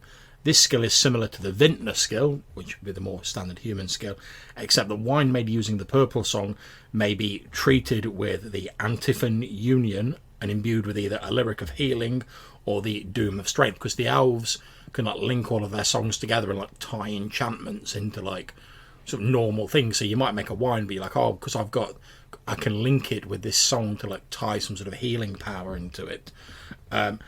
And then it gives you like a series of obstacles. So for instance, if you've got the Purple Song and you're like, oh, I'm going to like a party, but it's like a human party and I'm an elf, you know, they ain't going to know like a fine like elven vintage. You can be like, oh, I just want to knock out some like cheap ass like wine for this like human party, because that's still going to be better than any of the stuff they're drinking. So that's like an obstacle, literally like a difficulty 1, like roll, and you can just be like, there you go. There is a nice bottle of cheap wine. And it gives you all the various sort of what it calls like the forks or field of related knowledges, which are like other skills that you can use to sort of boost up your attempt with this skill. So if you've got like the grain song and you've got the Purple Song, because you've got more of a rounded knowledge base, you might get an extra dice for that because you've got more knowledge you can put into it. Yep. But of course you still have to have, as it says here, you still have to have access to a workshop and the ingredients, so you've still actually got to like make the wine and stuff. It's just you've potentially got like all these years of knowledge, and like Johannes was saying, you've got this mnemonic, this song memorized, where you've spent like 50 to 80 years like perfecting the perfect wine, so you can just like knock out like a normal wine, just like, oh, that didn't take me too long. Whereas the more sort of human guy, he's obviously had to learn it probably through trial and error. He's doing it the more sort of like mechanical way. So it'll be different when you're using the human skill to make wine. Well, you say that, but the elf took 200 years of learning it. The human just took a month. Well, that's it. And you probably find that, I can't recall specifically offhand, but you probably find that like the elven life paths give you more age. Yeah, they do. So you might say like, oh yeah, okay, I'm going to be like a starting like human, and I'm a human winemaker. You might be like, oh, I've taken a few life paths, I'm like 20 years old or whatever. Whereas the elves like, I have spent 150 years watching the grapes ripen on the vine and testing the rhythms of the earth. That sort of deal. Almost ready to harvest. Exactly, yeah. So and I love all of that. So I would say it is, although it seems to me it's like the most Tolkien feeling game that isn't actually like a game that's said like, right, we're making Middle Earth, we're making Lord of the Rings or whatever. One of the things I do want to add on to the top of this, like all this for the Purple Song, and it's what's called open-ended, which is like magical stuff in Burning Wheel, which means if you roll 6s, you get to roll additional dice. So if you roll a 6 on an open-ended skill, yeah, you have 1 success, and also you get to roll a second die for each 6 that you roll. It doesn't like spiral out of control, but yeah. Now, I do have a quick question. So in this example of the Purple Song, you're talking about it being open-ended. So let's say in our example, like I've got a difficulty 1. I'm trying to make like some cheap wine for this human party. Let's say I keep rolling. I roll a few 6s and I get 4 successes. Could I then use those extra successes to go like, actually, I've made a bit better wine, or like I've knocked out 4 bottles of cheap wine? Yeah. There's a thing where you can spend your, like, if you're working, let's say you know that you're gonna make this shitty ass Aldi wine for the humans, even though like Aldi has pretty good like cheap wines, by the way. Like not to knock on any of those, like they're pretty good. But if you want to make your cheap wine for the humans, and you know that like you have like, let's say it was like 6 dice with your like 4 purple song, and then you like fork in some other stuff. Let's say you have 6 dice and you need 1 success. You're gonna say, "Oh, I'm gonna work quickly," or "I'm gonna work patiently," or whatever. Which means at the end, like you let's say you roll like 5 successes altogether with re-rolling a couple of 5 successes by having re-rolled like a couple of 6s. You just state that, well, I only needed 1, I got 5, so I'm going to spend these 4 into making it a quality product or whatever. There's a couple of things you can put them towards, which so then you could also make quantity. Yeah, like more cheap wine. Yeah. There's like you can benefit from your stuff if you do things that are easier. Okay, so it's similar to a spin from Fate.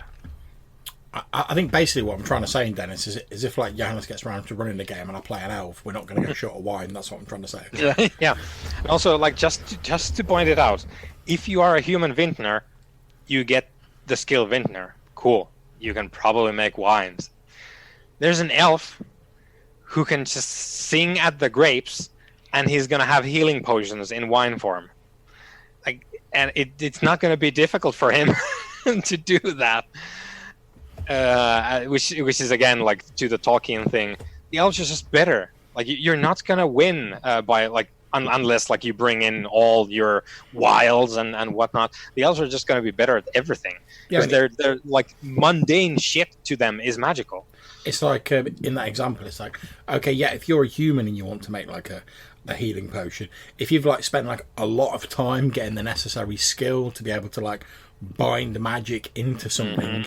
And you've got a lot of time, you could probably end up with pretty much the same sort of healing potion, but you'll have had to spend years and years learning how to do it. You'll have had to get loads of complicated ingredients, go through like a whole like ridiculously long process to do this. Whereas, like you say, the elf's like sat over in a corner, like singing at his grapes and like doing some mumbo jumbo over his wine, and he's like, yeah. And this is now elven wine infused with the lyric of healing. And it will help us restore these Mordor wounds that we have, or whatnot. And then again, with the dwarves, their like special stat is called greed. They get greedy for things that they want. With the elves, again with the Tolkien theme, they get grief. So they feel negatively about things. So elves are impacted by the bad stuff that they bear witness to or that happens to them. So if you need to fight, if you need to murder people in a fight, that will impact your grief. If you are betrayed by your closest friend, you bet your ass that's gonna make you sad. So like all the bad stuff that happens like just keeps like chipping away at an elf and their like wariness of life on this earth. And at the end, like if you reach grief 10, your character basically like just goes, I can't do this anymore, and you just depart for the Grey Havens, and you go back to Arvindor, and you live out in the Elven lands, because like that you cannot deal with this anymore. The humans have made this so bad. I need to be. They're depressed. So let's say, to stay with the cheap wine from Aldi. Yeah, boy. I love the way it sounds like we're trying to get a sponsorship deal. Yeah. This Red Dead Diaries, sponsored by Aldi. Please send more cheap wine. So let's say the crafting mechanics states that it takes, just for argument's sake, a week to produce 1 unit of wine. Yep. Would that be the same for an elf, for a dwarf, or for a human? I'm assuming an orc is just gonna drink some wine and then piss in a bottle, and that's all. They probably have some, because like these are all, by the way, it's just like themed as far as names go as well. Because like elves have the purple song, humans get vintner, dwarves probably get like brewing something or other. I don't know if the orcs have one, but it's probably disgusting because like all of their stuff is like orc as hell. I mean, it's like, to give you an example. I mean, obviously not related to the wine, but it's like if you're a human and you're like, oh, I want to be fairly socially adept, you might have like some skills with like charm and like negotiating with people.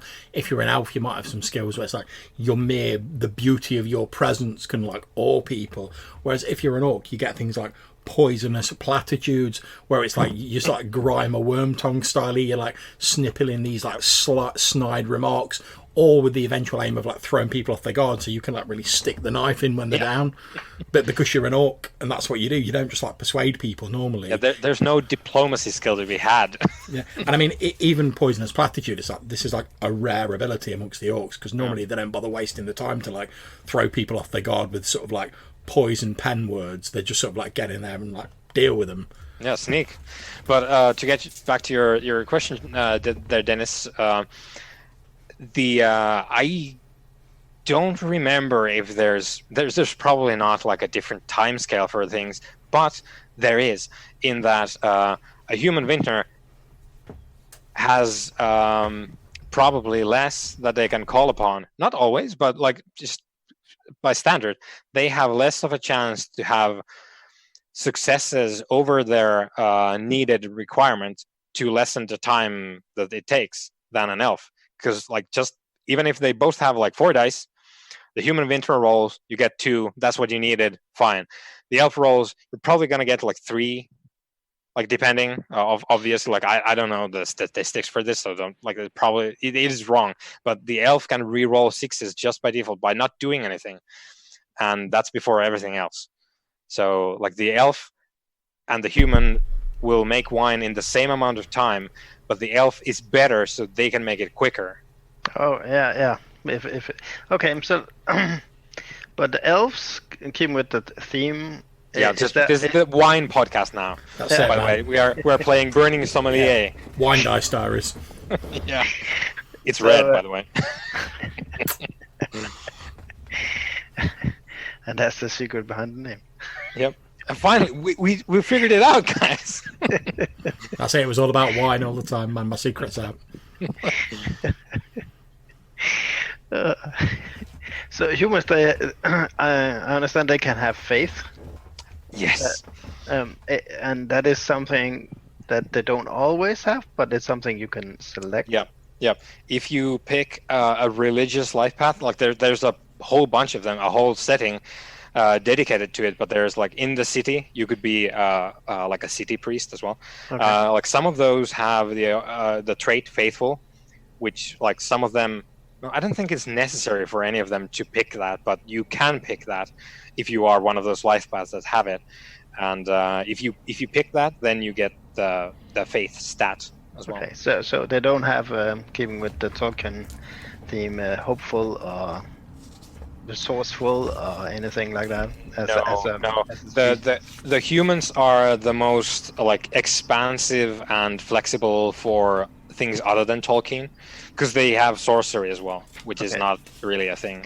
So we have our elven purple song master, but unfortunately he is also deeply depressed. He has like a grief of 8.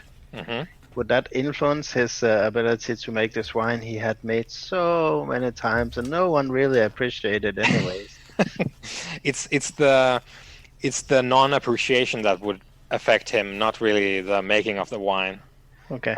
So like you make the wine and that's okay, but when you turn up like the 50th time and everyone just goes like, nah, like I'm good, I came with a car, so I can't drink, then that might be like, if that's important to the character, then that might be a thing.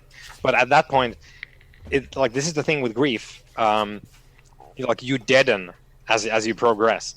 So if you are at around like 8,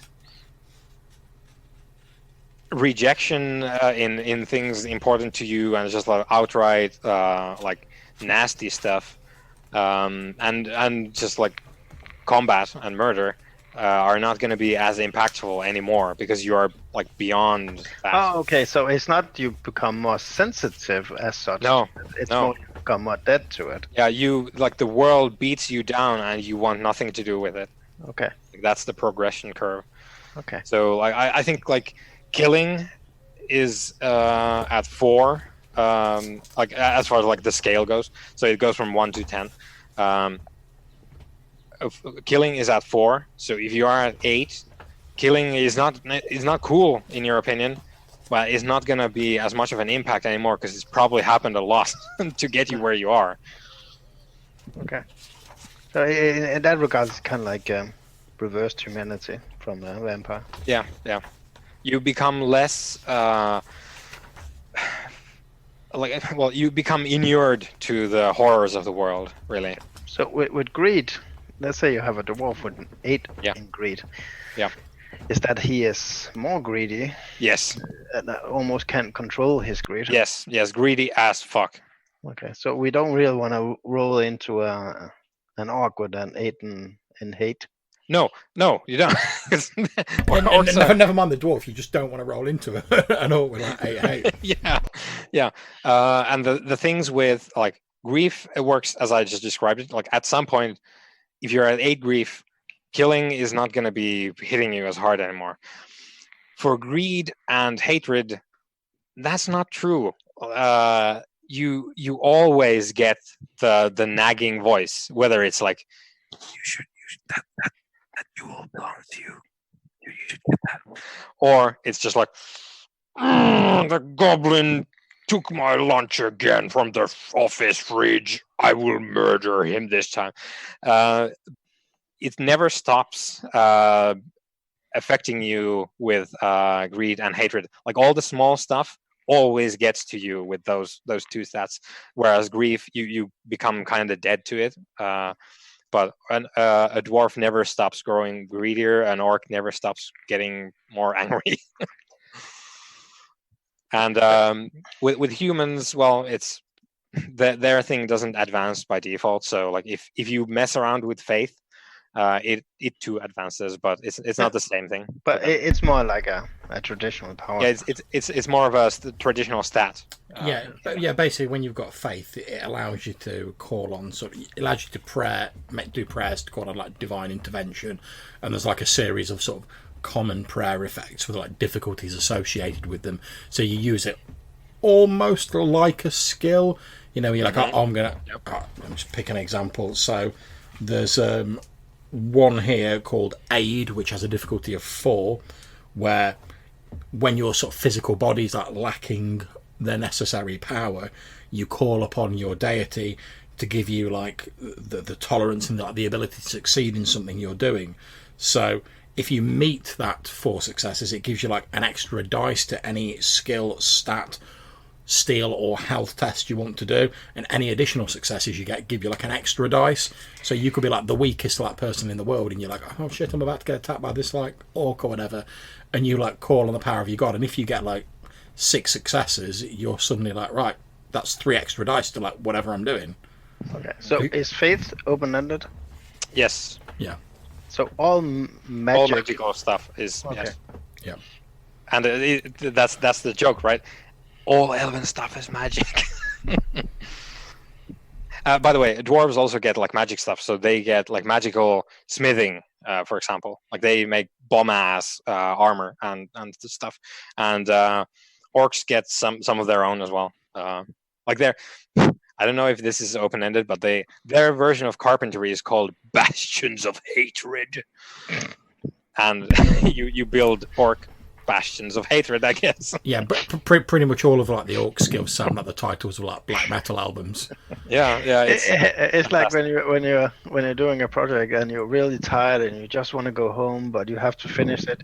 You tap into your rage and you finish it by sheer rage. Yeah, you just like hammer the nails in with your hatred. Yeah, that's it. It's like the orcs don't do like your normal smithing like humans.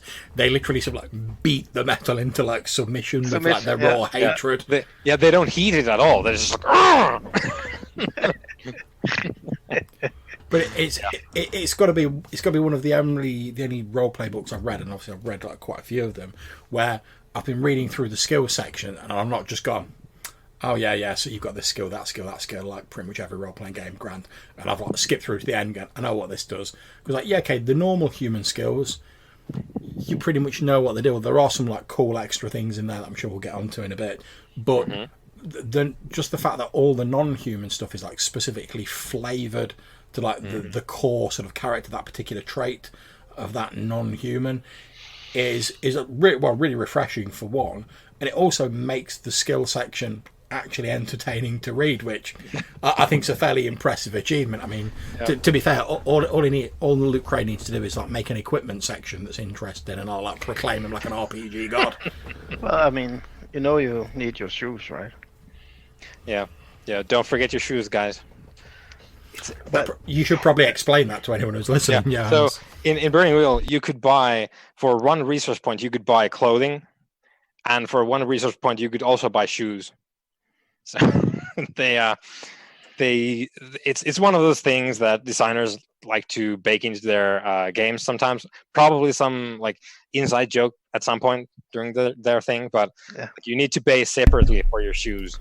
Well, it's like we were saying when we were doing Castles and Crusades the other night, because like Troll Lord Games, who made that, they were sort of involved with like Gary Gygax sort of back in the early days, and he was like a real enthusiast for like pole arms and stuff like that. There were like loads of them in the original D&D. There is like every pole arm you can like imagine, like different types in the Castles and Crusades equipment list, because it's another one of these sort of in jokes where they're like, oh, Gary liked all these pole arms, so we're going to keep them in Castles and Crusades. And the whole like shoes thing, it's just like a cheeky little sort of like system writer like in joke that's been sort of like baked into the system. Yep. And they also use that sort of in like the character creation examples, where the character that's being made is like an elven woodsman type character, and one of their instincts is never wear shoes. So. I mean, it is an entertaining book to read. It's also a very confusing book to read. Yes, it is, because it doesn't. This is the biggest thing with the Burning Wheel core book, the Gold Edition Revised that we are looking at here, is it doesn't have like the manual to use it. It has like you can scrape together a game with the base book. You would benefit immensely if you read the Codex advice as well, which is the thing that led me to not really like even the idea of the game for a couple of years. It just sat on myself, and I increased my hatred attribute every time I thought about it. Like, that game. Yeah, and, I mean, it's part of the reason why, as I said, like, I'm halfway through sort of reading the Codex now, and I'm about 3/4 of the way through reading the main book. And normally when I get a book, I read one book all the way to the end. I go on to the next book. But because the way the first book's laid out, like I say, it is just like a dense tome of rules, it doesn't really tell you how to play the game. I'm sort of having to read them both at the same time, because the Codex very much informs what you can see in the first book. So I mean, it does tell you how to do it. It's a very indirect way. But it's like it's a case of like, I think that the way I'm having to do it is by reading the sort of Codex. I'm sort of now going like, all right, okay, now I can see like why they've made that decision in the game, and they talk about the ramifications that might have in your own game and like in your setting, and like if you wanted to tweak it, what the effects might be of that. Whereas sort of looking at the rules, I was like, do you know what, I could probably run a game with just like the main sort of Gold Edition book, but I think I'd feel far more comfortable and prepared running a game having read through the Codex and sort of got a bit more of an insight into what's in the main book. Yep. Right, so what bit of the main book would you like to go on to next, Johannes? Any particular bits you'd like to give us a bit of a flavour of? Also, even though, like I said, the humans have the most potential for like non-Tolkien stuff just by default, because it doesn't say Tolkien on the front; it says fantasy role-playing. So they probably just for the fact that people like all kinds of things in their fantasy, they do include the faith, so like magical belief, and magic as well. So you have sorcerers, you have all kinds of summoning and whatnot, which is not really a big thing for humans in Tolkien stuff. There is, though, still some like Tolkien sprinklings in the human life paths. You get one life path in the outcast setting, which is sort of like the people who fell through the cracks of society, and it is it's on the very last page of the human life path. It's called Strider. Yeah, I wonder who that guy is. Yeah, I bet he likes to smoke a pipe in a tavern. Yeah, sounds like one of those rangers. Yeah, strange folk. Yeah, strange folk from the north. Yeah, so you like basically the skill list is like you're a ranger from the north. You are Aragorn, son of Arathorn, and the trait that you get is loner, because that's what you do when you're a strider. So there is a bit of Tolkien in the humans as well, if you like dig in, but there's like definitely the human section is like build your own fantasy shit with this. That's basically the humans. I agree. I mean, it very much feels like if you go for a non-human, you're pretty much like locking yourself into that like heavy Tolkien stylings. Whereas if you maybe don't want to get as much into that, or you want to sort of do things a bit sort of like your own way, then the human is definitely the way to go, because which I quite like. Because how often do we hear in a role-playing game, like, you know, like, oh, we've got all these like weird like non-humans with all like fantastic abilities, and then they're like, oh, we need to like find a way to like convince people to play humans. Oh, they get an extra feat, or they get like a couple of extra attributes, and that I can see from a purely game balance point of view why games do that, but let's face it, it's not very interesting. Whereas the fact that in Burning Wheel, as a human, your sort of power, if you want, as well as not having some like ridiculous like emotional trait that's going to eventually like drag you into a yawning abyss of despair, as well as not having that, you also have the widest palette possible to make your character.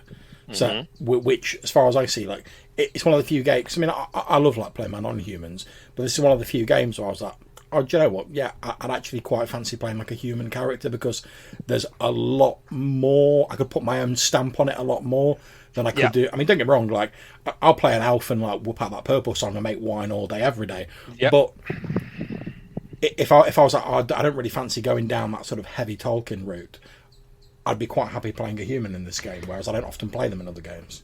I mean, one thing that struck me when I was reading it, and this is years ago, was that it struck me as not being like you have the options of dwarf, elf, and orc, but it's kind of like you make a concept like all humans are all elves, as opposed to the standard D&D party where you have a wide variety of a mix of races all on adventure, because it didn't, like, I guess a dwarf could work with a human, an elf, sure, I guess, but an orc, I mean, who in their right mind would travel with an orc, even if he proclaims he's one of the nice guys, and you're like, yeah, I don't know about that, Bob. Yeah, I saw you like eating that guy that we killed. Like, yeah. I don't. Yeah. Wait, so I mean, to give you an example, like one of the like abilities you can get as an orc is literally, if you've got like a whip, you can like let's say to make someone more likely to succeed at a task, you can basically like whack them with the whip. You're like, go on, get over there and fight. And if they accept that, it gives them like an extra dice. Yeah. So even when you're trying to like encourage your people on, you're encouraging them by brutalizing them with a whip. So you're saying where's there's a whip, there's a will? Dennis, it's called, the trait is called where there's a whip, there's a way. Yeah. Nope. that's orcs to you. It's not good, but they do address this thing in the books as well. Like, how do you do the thing where you have maybe like a couple of humans and elf, and then there's an orc? Like, how do you do that? And Well, the obvious, like if you're going with Tolkien stuff, like just to highlight this, you don't have to go with Tolkien stuff, even though the things are flavored with them. So your elves, if you use the rules for the elves, are gonna have grief, and that's gonna like put on a certain flavor for them. But they don't need to be Tolkien elves any other way. Like that could be the thing, then you build on like a culture of their own on top of that, and that's fine. And you can do that with the orcs as well. Like you could, if you wanted to, like have the orcs be not so like awful, I guess. You could just say that like they are this different species, and they are just accepted like the rest, and like spin it some other way. The fact that they work how they do, so you just like downplay maybe some of the stuff in the life paths. You keep the hatred because that honestly that's just fun. Like have these guys who are like gripped by this like intensity somehow, and then like downplay the fact that all of their shit on like the surface level is flavored like chattel slave, cool. And then you look down the list and you're like, well, they're talking about like what's this, like there's a life path called Unnamed, and it's like, yeah, you lived like 20 years or so now you get to have a name, because now we are at least like interested in this nominal way, like we need a word to call you. And before that you're just like a lump of flesh that they beat up whenever they feel like it. You downplay all that and like include these like intense emotional species in your game. But of course that involves like just scraping off all the awful shit, which to be fair is most of the shit in the orcs. Now, if I remember correctly, I can't remember exactly how this works, so please like fill in the details, Johannes. So there's a bit, is it at the end of a session or at the end of an adventure where effectively people can acquire traits by like agreement of the rest of the group? Because I know when I was talking about the where there's a whip, there's a way, there's a thing where like if you accept it too many times, it's like it's quite likely in that vote you're going to get a trait that's associated with the fact that you're sort of subservient to the lash, effectively. Yeah. There's a thing in Burning Wheel called the trait vote, which is suggested that it takes place like every 6 or 10 sessions. Burning Wheel is like blatantly, they say it over and over in the books, Burning Wheel is built for like long form campaigns. Every 6 or 10 sessions you take stock of what has happened, or like at appropriate times. So like if you finish like an important quest or an arc, you could just do it then. But in the trait vote, we assess each character from our perspectives as players. We assess them, and we propose, we make a list of traits that we feel that this character earned by the behavior that they engaged in play. So if John continually whipped Danny McGee, and I'm not saying that's what happens in real life, but if that happens, maybe we've had a few drinks at the Games Expo, but other than that, post Purple Song is when this goes on, the Purple Haze, if you will. So if Danny McGee gets whipped by John the Orc several times, and is fine with it, does not retaliate, is cool with that, we're probably going to propose some traits relating to that for Danny McGee. So maybe like subservient to the lash, or maybe scar back, because like you get beat on, your skin is destroyed, or some other thing. Like maybe if you play it that way, maybe we just vote on like you're just dumb, like you don't like register shit that happens to you. Like maybe you're like deficient in some way as far as like reacting on things, or maybe if you play it that way, maybe we put on the list like cunning, because like you're like every time this happens, every time John the Orc like beats you down, and then you do the thing, you go into this like, soon, my precious. And then we vote on like, yeah, you're cunning, you're planning some shit, and you're taking the beating because you have this plan. And then once we have the list, like everyone gets to propose one, except Danny McGee, because he doesn't get to dictate our perception. So everyone proposes one trait, and then we vote on them, and then we like the thing that gets the most votes. Danny McGee gets that as a trait going forward, and that's one of the things that is like advancement in Burning Wheel as far as characters go. You get more traits as you go. You can also get rid of traits. So in the trait vote, like the second thing that we do is we look at the traits that you have, Danny McGee.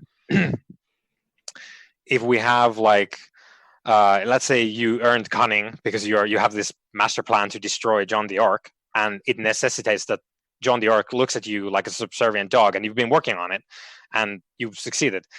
You got cunning for that, and then you have like another trait there, which is like, like short-tempered, or like something that would be like at odds with what's been going on, which is you planning on stuff, or like spontaneous or whatever. We could maybe go like, is this still true? Like, do we feel that this is true about Danny McGee anymore? Because it seems like Danny McGee is not, like, let's say you have subservient to the leash and you have this thing going on, and we go, wait a minute, you're not subservient to the leash, are you? You're just a sneaky boy, and you're doing this for some other reason. So we can then say that maybe we remove the trait that doesn't apply anymore. So that's how you get rid of the. If you're a king and you don't want to be a hoarder, this is this is how we get rid of that. So as a king, you're just like, yeah, just go ahead, have all the grain from the granaries. Yeah, just like let's hold a feast. Yeah, and it's like, sire, it's the winter. Perhaps we should conserve. Nonsense! My feast hall is the best in the land, and you just like throw everything out. We're just like, yeah, dude. I mean, no longer hoarder. I can see the point in that, but also, if you have a trait that you're not using or role playing, why not just cut to the chase and not have that trait? So what you're proposing is, in the system whereby you are required to take stuff during character. Yeah, but not necessarily like those traits. I mean, even those traits, I guess, could be up for negotiation. But if, let's say, I get hoarding, right, because it was on a list, and I haven't role played hoarding for 6 sessions, John proposes, "Hey, I don't think you've been hoarding," and I'm like, "No, I haven't," and then I lose it. So why not cut to the chase and say, "I don't want to play hoarding"? It allows you time to do the thing if you want to. Okay. Yeah, it's and basically also it gives you flavor. Yeah, like you say, it's basically a period of time where, like, if you're, you've got that period of time where, like, if you still wanted to have hoarding, you can sort of like weave it in a little bit, even if you're not like hoarding everything all the time, rather than sort of like me, the GM or whoever, just arbitrarily sort of saying, "Oh, you're not hoarding." So let's say hoarding has been proposed for like removal. It's still got to go through the vote. So if I say, "Oh, Dennis hasn't been hoarding, I think we should remove that," and Mathew and Johannes are like, "Yeah, but actually, do you remember that time when he like got all of those vegetables and he like put them in that like safe store like warehouse because he said we might need him in the future? We actually think like he has been hoarding." So they vote. "Oh no, we're not going to vote for like getting rid of that. So you get to keep it." Yeah, and also like some of the traits come with stuff that affect your character other than just like having the thing, which also has mechanical benefits, and that's fine. But like if you were a slave, you're gonna get a trait that like makes it more difficult for you to resist other people when they tell you what to do. and if you were just allowed to be like, "I don't want to be that," then what's the point of the slave life path at that point? It's basically, you're gonna get some stuff that's not going to be used, and that's fine. That's a feature of the system, and they will get removed by this trait vote. Okay, so the slave trait aside, let's say we have hoarding, and we are in a situation where we need to leave quickly, and you cannot get all your stuff. We are in the hit movie situation. You have to be ready to leave everything behind, right? And you're a hoarder. So obviously that's a bit difficult. Is there a will save kind of mechanic to like? No. The hoarder, I don't think this is. I haven't looked it up, but I think it's just a character trait. I say just. It's not insignificant, but I looked it up earlier. There's no mechanics associated with it. The character trait doesn't have any more mechanical stuff on it, which is to say, it's up to you. So if you have the hoarding character trait, and we need to go, and you're you're worried about your turnips, it's up to you as a player to be like, yeah, I'm gonna play this trait, or I'm gonna leave. And if you play the trait, you go get your turnips from the seller, and then there's probably going to be some complications, because that's what the game is about. You have a trait which makes you want some stuff, and you pursue that stuff. The person who runs the game is in a position where they need to provide you opposition. So you want your turnips, I'm going to try to deny your turnips to you. At least I will offer opposition.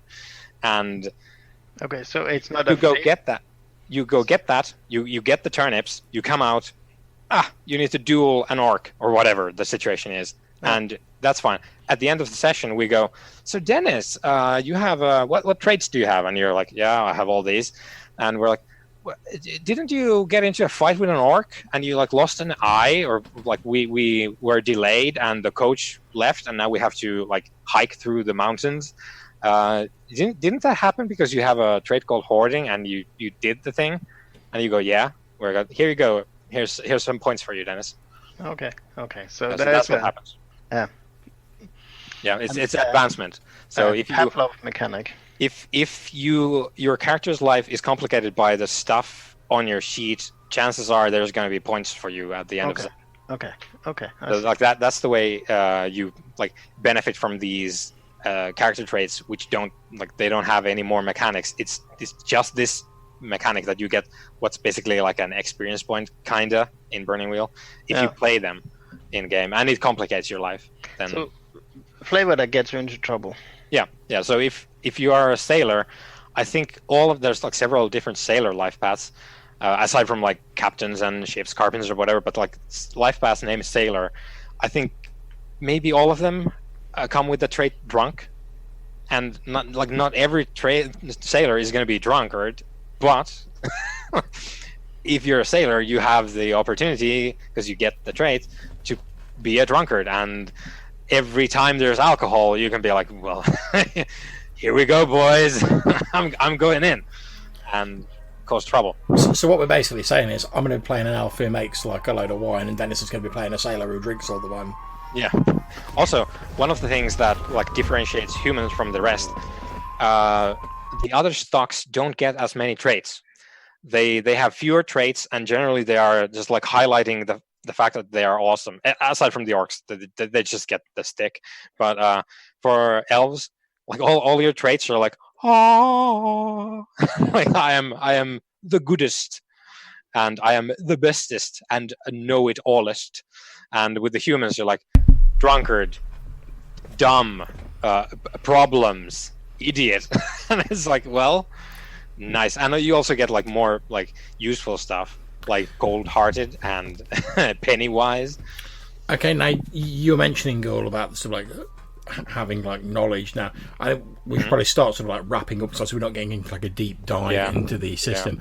But before we sort of finish, one thing I would like to talk about that you touched on there is the wise traits in the game, which I mean you have talked about. So would you be able to give us like a sort of brief rundown of like what the wise traits are and how they work? So for Burning Wheel, there's a separate skill like grouping called wises.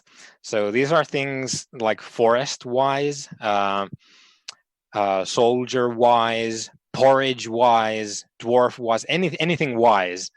What that means is you have knowledge about a thing.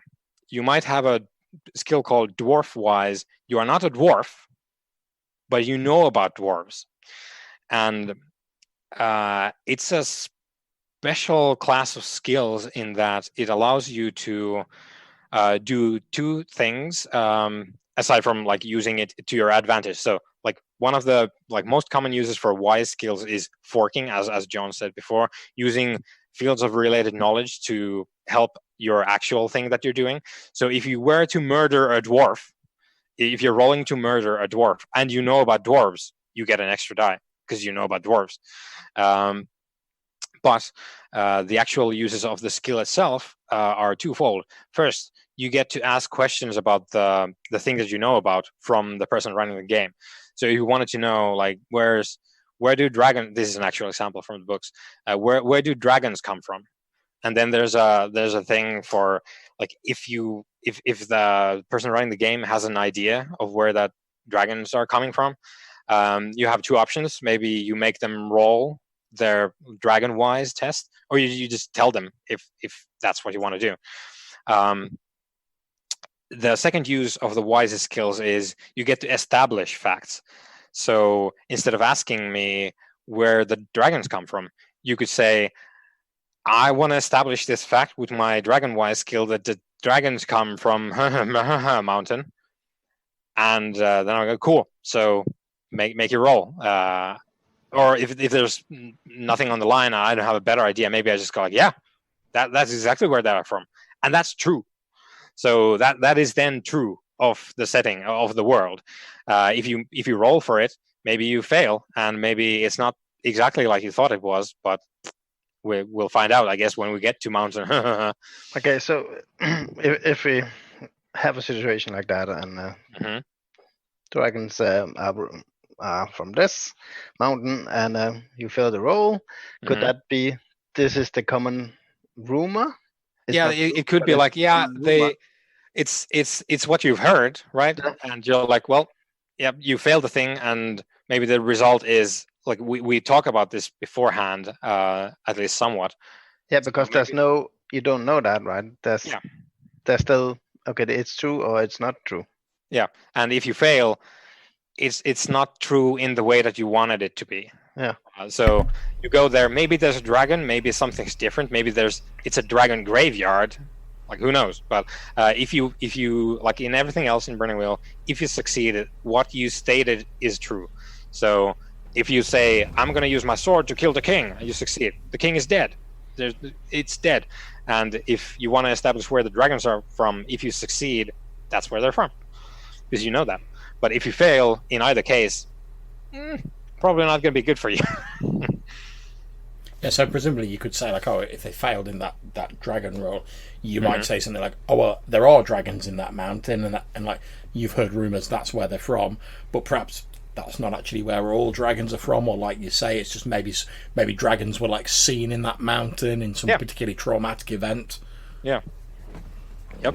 So, and that's one of the things why I wanted to bring them up before we wrapped up, because I really do love the wise skills, because as you say, even whether you succeed or fail, you're still sort of enriching the game background. Yeah. So with our example, you succeed, great, you've established where dragons come from, that's a fact in the game, we've added to the game world. If you don't succeed, the GM's still going to come up with something based on where dragons come from, based on your like original question, so you've still added to the game world. Yeah, because you're interested in this, so we're gonna pursue that. I want to highlight one more example. It's not just like asking questions about like interrogating the world like an encyclopedia. Like, it's not the full extent of the wises. One of the other examples in the books is I think there was like a couple of knights or whatever, and they wanted to kill the other knight before the tourney. So what they wanted to do was, I forget, was it like a nobility wise or like knight wise or whatever? But no, it was like trial by combat wise. Yeah. So they had like there was a thing going on, and these two guys were set to have a duel to the death to establish like who was right. And they wanted to poison this probably like NPC before the actual fight. So one of the characters wants to use their trial by combat wise to establish that there is a tradition whereby like the combatants offer each other a glass of wine before the fight itself.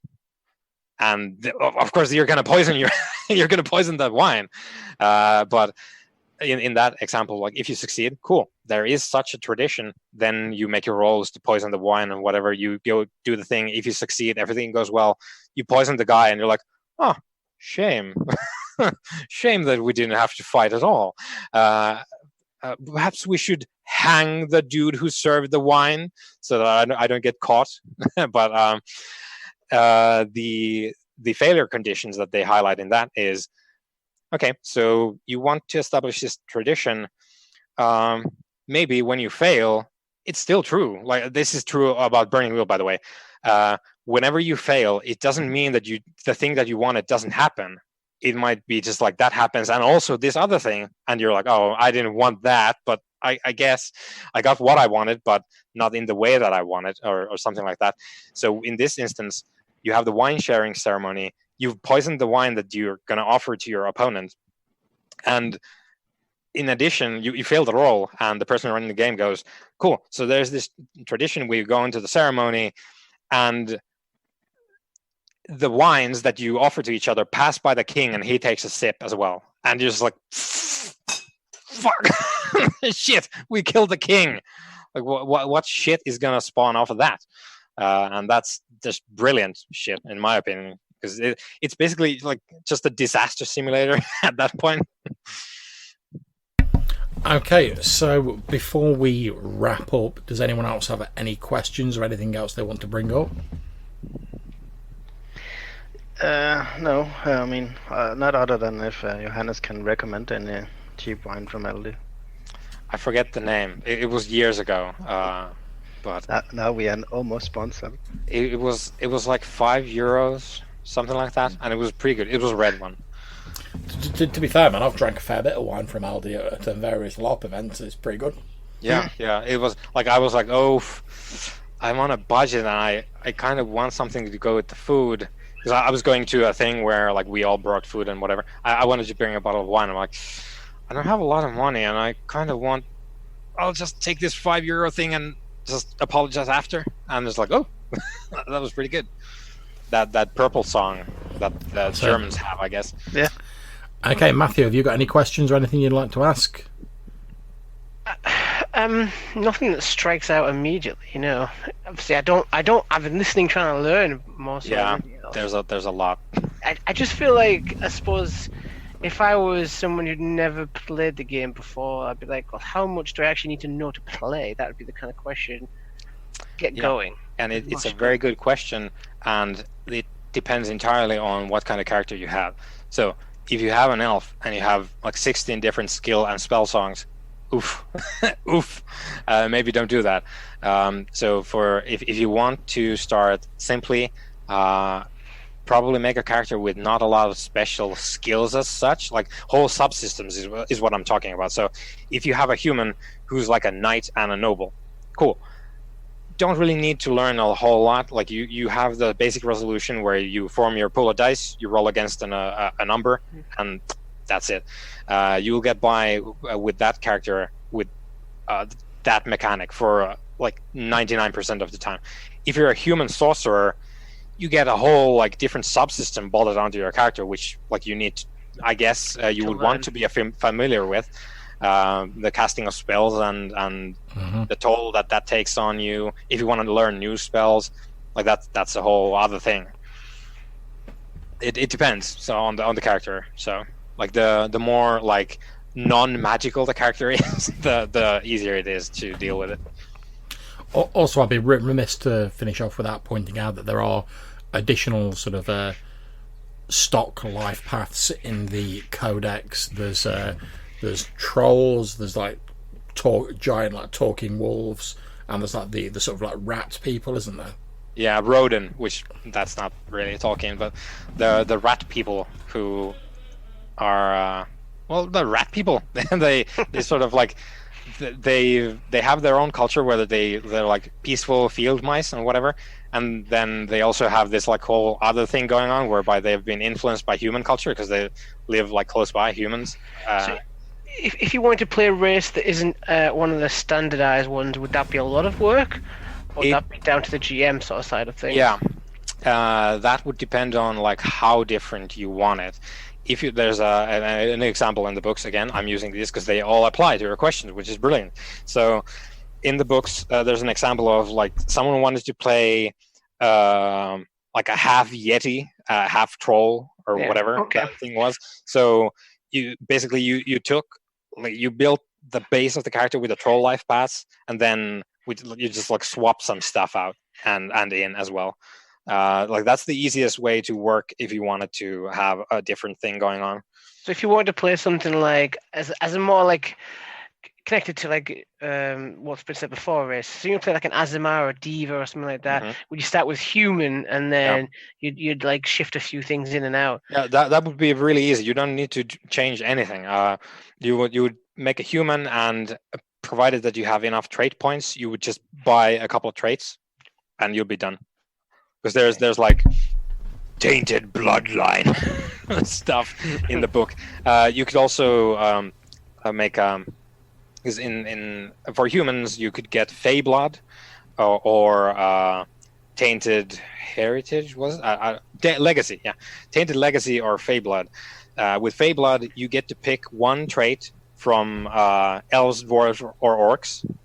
So that's cool. You could be a human with the elven trait, essence of the earth. You're never going to die unless someone murders you. You're never going to get sick. You you don't suffer from aging. Yeah, it's a good deal. Or in terms of a life path, that's a no-brainer, right? Because then you eventually be able to get more life paths. Well, no. The life paths are like separate thing. You establish before you start the game, or rather, like before you make the characters. Like we're gonna make 4 life path characters, and then you make those. Like you don't get to benefit from your potential immortality because you're still human. Age affects the attributes, right? Yes. So not dying from old age is probably quite useful in this game. But yeah, that's cool. Humans also there's a separate like human trait that you don't need to go to elf town for, which is like vigor of youth or something like that, which is like you don't suffer from being an old ass dude.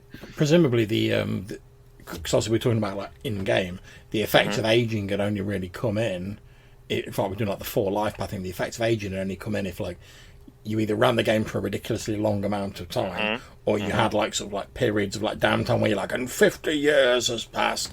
Yeah. And then like you say, you might get the advantage of like, you go, oh yeah, because of my Fey blood, like, yeah, I'm grand. I'm not degrading or whatever. Whereas like a normal human, they might have to start looking at maybe their stats have started changing a little bit because like they're now like 70 years old or whatever. Yeah. So if you want to put like a construct or something like that, something a bit out there, is that like not possible? Does it have to be something fantasy based essentially? There's something that I could throw together from like the monsters traits from the codex and other traits as well, but mainly from there I would draw some stuff, and then we would just determine like what sort of construct we're talking about. Okay, are we talking like Tin Man, who's been in the workshops, like banging away, building stuff? Probably like a golem or something like that. Or, yeah. Well, depending on like what the like whole like concept for the character is. Like, are you a combat golem, or are you like a smith golem, or whatever? It's probably going to be like we're gonna pick some human life paths, and we're gonna bolt on some extra traits. Maybe we're gonna build your character out of troll life paths. We're gonna bolt on some traits, change some around, and that's you done. But the baseline is like it takes a lot of work to make a life path system, right? Because you need a lot of life paths in it. So like making whole new, like from whole cloth, entirely detailed stocks for this game is quite a bit of work if you want to put like a lot of thought into it. So in that way, it's quite difficult. But if you can get what you want with swapping a few things around, that could be done quite easily. A much easier way of doing it. Yeah. I'm just trying to work out where the sort of the hard edges of the game is. You know, like where how much you could bend it before it starts to break and that kind of thing. It's not a lot really. The game has been described as like the Swiss watch of role-playing games, and it's kind of true. Like the more stuff you start adding on it, the more like everything interlocks, and it already like just the basic stuff just interlocks tightly, and the more you mess with it, the more it starts feeling weird. But like stuff like I want to be like this construct brute, that's fairly easy. We just take like the troll stuff and we like change the names of things. Like that's fine. But if you just like I want to be a mind flayer, and it's like I don't We don't have the rules for mind flayers. Come on, man, just a one time. It's only one for one time. To be honest, in our hypothetical game we're talking about, you'd be more likely to be a wine flayer. Yeah. Yeah, and I bet it doesn't stop at flaying. It probably goes deeper. Okay, well, thank you very much, guys, for joining me. To anyone listening, that has just been us rambling a little bit about Burning Wheel. Hopefully, if I can get the guys together, we'll get to do like a bit more, maybe sort of like delve into specific parts of the system. But this is, I mean, there's loads more we could talk about. I mean, we could quite happily do like double this amount of time talking about Burning Wheel, and there'd still be stuff to spare. But this has just been like a very, very brief sort of skim over the surface of Burning Wheel. I know, Johannes, you're hoping to run a game at some point in the future, so hopefully we'll get some more insights from that when that happens. And like I say, hopefully I'll be able to get you guys together at some point to maybe like drill into like specific parts of the system and have a bit of a chat about that. So and also, like, if we want to, we could do like a demo, like make a character. Yeah, that'd be cool. I'd love to do that. Yeah. So that's something for the idea. Excellent. Covered. So thank you to Johannes, Dennis and Mathew, aka Danny McGee, for joining me today and chatting about Burning Wheel. Thank you to anyone who's listening. Take care, whatever you're playing, have fun, and we'll see you in the future. Bye-bye.